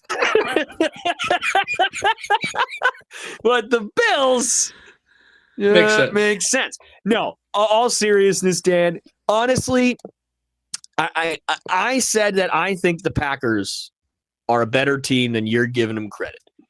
Now I think they're a worse team than you're giving them credit. Okay, that's the last one. It'll be a slow start. It'll be a rocky start. Yeah. That'll pick up the steam again. If you stay healthy, there's a chance. Not shocked at all if this is Detroit. If this is Philly. If Green Bay has to go to Philly or to Detroit, or I have them over Detroit, I guess. But if they, again, going to Detroit would not be easy. Going to Philly would not be easy. I have Green in the second round. In the first round, I had Green Bay over Atlanta. That was just easy. And then Rams took care of Washington. Washington took care of the Rams, so they took care of the number 1 seed. Just because, again, source of attrition, I'm just like, yeah, Rams might end up number 1, but I mean, Washington's probably I agreed to the better team there, I think, between the two of us, and so like you kind of said too, it's just hard for me to pick Green Bay over Detroit. I think the team gets better. I think the team philosophy is getting better as the season goes on. As the seasons go on with LaFleur, and he's getting smarter and smarter, and I think it's like, hey, we already lost to Detroit once this year. I think it's going to be one of those. It's like, let's prove we can actually beat them twice in a year. We have a third chance to do it. So that's where I'm kind of going. But it wouldn't shock me at all if this is Detroit, Philly, Washington. To me, those are kind of the, that's kind of the the upper part of the NFC. Right now, Rams are there. Just again, easy schedule, easy division. But I think we're both. You made the comment. It's like the NFC can just go a lot of different directions. It only take 1 or 2 games, the right matchup, the right divisional matchup, win or lose. If Washington can sweep through their division outside of 1 game in Philly, that's amazing, and they could do it though. The pieces are there to do it. So it's going to be all in all, it's going to be a fun season. I really think it's going to be just incredible all around. It's going to be a lot of fun. But yeah, I won't be shocked if it's Detroit. I will full-heartedly admit that if it that it'd be Detroit out of the NFC instead of Green Bay. It to me, I'd love it to see it come down to those two teams. That would be an awesome NFC Championship. You'd have to. A lot of matches have to go the right way for that to be, I think, an NFC Championship game. But I mean, it's possible. I think the NFC, AFC is a little more clear cut at the top, where the NFC, I think, you have a lot that can be jostled around, and as evidenced by our last couple episodes. So. This is our third of 3 episodes going through the NFL. We really hope everybody's really enjoyed going through this. And any final thoughts from you, Tyler? I don't think so. I just I really appreciated doing this, and hopefully all of my predictions come true and none of yours do. That way, at the end, I can laugh at you.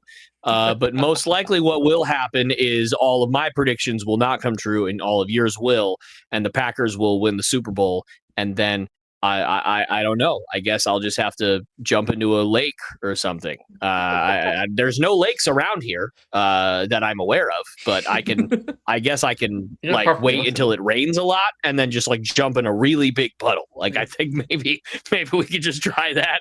I don't know. Just go take a swim in the ocean. But yeah, you're not far from the ocean. That's just belly flop into 8 inches of water on the beach, and we'll call it a day. Yeah, I don't know. I will say now that I have put out into the universe that I'm predicting the Commanders to go 15-2, they will start 0-3. That is a guarantee. They're going to start 0-3, and then to make it even worse, they're going to then win 14 straight. They're going to just go on a tear. I'm just going to be like, really, guys? This is how we're going to play this, huh? Really? I hate all of you. You're all the worst. I'll make you a deal. I'll make you a deal. I will cheer for the Patriots to make the playoffs this year if you cheer for the Packers to make it to the Super Bowl. So wait, hang on. So the trade-off is my team gets, again, annihilated, bamboozled, shellacked, flambéed, rotisserie chickened, stabbed in the side like Christ after he was crucified, and bled out onto all of the patrons nearby by the Houston Texans. And your team makes the Super Bowl, and that's a fair trade-off. I mean, count me in, buddy. I'm in. That's like the free catering you've been giving me. That is a great deal. Count me in. I mean, it's both teams would be exceeding their expectations. The Packers are expected to make the playoffs. The men makes the Super Bowl is exceeding the expectations. I don't know how many people are picking the Patriots to make the playoffs, and a lot of people aren't making the playoffs, them make the playoffs would exceed their expectations. So that's the trade-off. No, that's true. I think there's an expectation in like Patriots fandom that we're probably going to make the playoffs just because the AFC is like so bad. Like it's literally the AFC West, and then like maybe the AFC North, but the AFC North has like the potential to like really stink. Like what if Aaron Rodgers and the Steelers don't mesh and they only win like 7 games? Yeah. And then what if the Bengals defense is so bad that like it costs them a ton of games like it did last year and they only win 7 or 8 games? Yep. Well, then all you have to do is win 9 games and you're in. Like, and 9-8 in the playoffs, like again, bamboozled, shellacked, rotisserie, blah, blah, blah, all those things, right? Like you're gonna get killed by any of the 4 teams that you're gonna be playing. I mean, like again, the best case scenario for the Patriots would be like somehow Houston, like the Bills like don't quite win as many games as you would think, and then you somehow still play the Bills in the playoffs, because the Patriots have beaten the Bills in the regular season. Like, we're interdivision rivals, man. And by the way, do you guys remember what happened the last time the Patriots were in the playoffs? I say that as if the last time the Patriots were in the playoffs, the Bills didn't beat us by like 35. So that's fun. Yeah, Mac Jones was the quarterback of that game, and he died. So as did all of my hopes and dreams. It was like the second quarter, and it was like 31-0. I'm like, oh dear. So I say that as if we're just gonna, we're just gonna get there, and Josh Allen's gonna be like, oh, I don't know what to do. Yes, he does. But regardless, yeah, that would be the best case scenario. Would be like maybe we play the Bills in the first round, and we sometimes can beat the Bills, or maybe we play the Texans in the first round. They may be vulnerable, kind of, sort of, but not in my universe. The Texans are really good in my universe, so we'll see. But and then you guys are just gonna like run the gauntlet. You're gonna beat the number 1 seed in the NFC. You're gonna beat the Commanders. I assume you're gonna beat the Lions in the NFC Championship game, or before the NFC Championship game. I had it as Green Bay beating Atlanta. Oh, never mind. Yeah, Green Bay beat Detroit, and then Green Bay beating Washington. Yeah, if you don't beat Atlanta, then you need to get a new owner. Your owner just needs to sell the team if you don't beat Atlanta in the playoffs. Good God. We don't have a team owner. We're owned by the fans. Well, then you need to sell your fans. You need to get new fans. I don't know what to tell you, man. I'm just letting you know. We're the only your team fans make dumb decisions and make you lose to the Falcons in the playoffs. That's never good. We have a president. Can't be doing that. We have a president and CEO, but we don't actually have an owner like everybody else does. Yeah, that's true. You guys are like, are you guys the only team that like releases your revenue reports and stuff to the public and stuff every year and something like that? Yeah. Yeah, that's awesome. So I think when we did that, I think when Green Bay did that recently, like a month or two ago, a lot of people were like, "Ooh," and then they kind of were able to somewhat extrapolate like the overall revenue or something. Yeah, and it's no wonder why you guys don't spend any money in free agency. You're asking like Carlos from on 9th Street to be paying for all your free agents. And he's like, I only have like $20. I can't do it, Same with me. I wouldn't be able to do it. I don't know. Do you just know just like regular people? You said they're owned by the people. Regular people don't have $78 million to be paying Jair Alexander every year, dude. Like, they can't be doing that. I know that's not how it works. I'm just teasing. On that note, all right, so this is my last appearance on the podcast, guys. It's been fun. I appreciate Tyler's all been nice the knowing you, memories. but have a good one, buddy. Chad's been canceled. Here we go. Chad has been canceled. That's tough. Need to go home here, and I'm already home. That's not good. Canceled from my own office.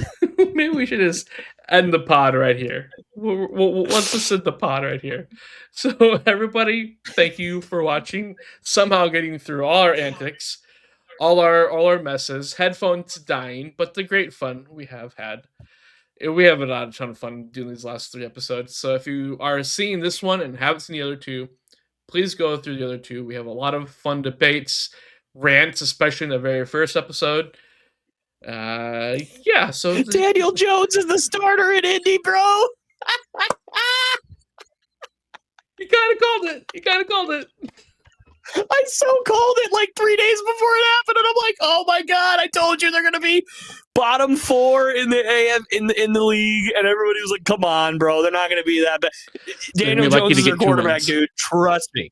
Do you want to know where the Giants have picked in the last 5 years? Like bottom 6 every year because Daniel Jones is poo. And he had better teams than the Colts do this year. Although it's actually kind of similar, like a really good running back, no offensive line, no defense. Actually kind of similar, to be honest. So makes sense. Daniel Jones, have fun, buddy. Good luck, Jones. It's unfortunate we share the same namesake.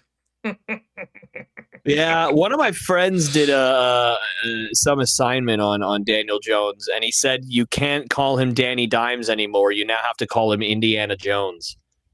And I'm like, no. Stop! Like, no, I would it's rather actually watch... a good nickname though, but I hate everything. I would rather watch Indiana Jones 4 and 5 every single Sunday than watch Daniel Jones in the Indianapolis Colts. Yeah, and those Shia weren't LaBeouf, good man. And those were not good Shia movies. LaBeouf. I'm pretty sure I'd rather watch Shia LaBeouf be the quarterback of the Indianapolis Colts than watch Daniel Jones. I'm pretty sure because he would. Yeah, he would. He'd get under center and he would be like, "Hey, you're running a slant." No, I'm not running it out. Just do it. That was terrible. I'm so sorry. Do not come for the impressions. Stay for the half-cocked analysis, and we really hope everybody's enjoyed these pods. Again, the first 2, if you haven't seen those, we have had fun throughout doing these trilogy of episodes. Daniel Jones! I can't believe Indiana Jones is a thing with him. No.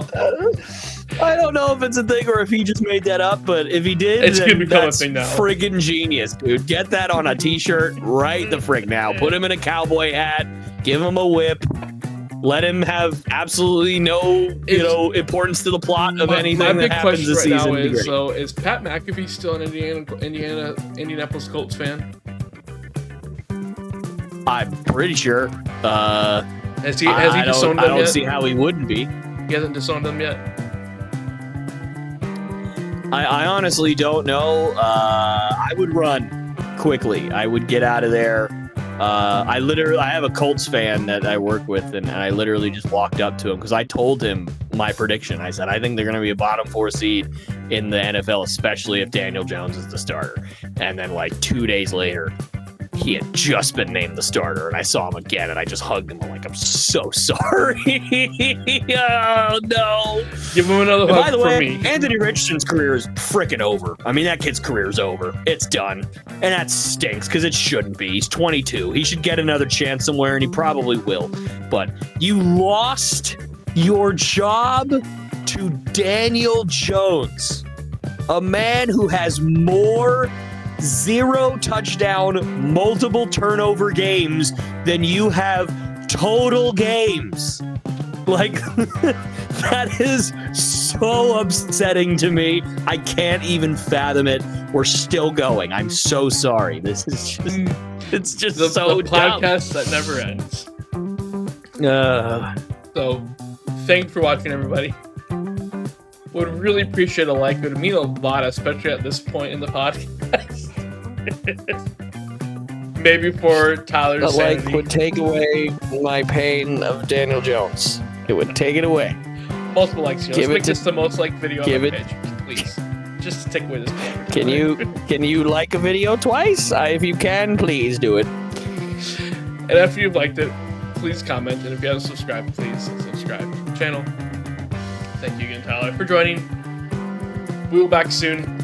More content is coming your way. Thanks for watching, and have a good one.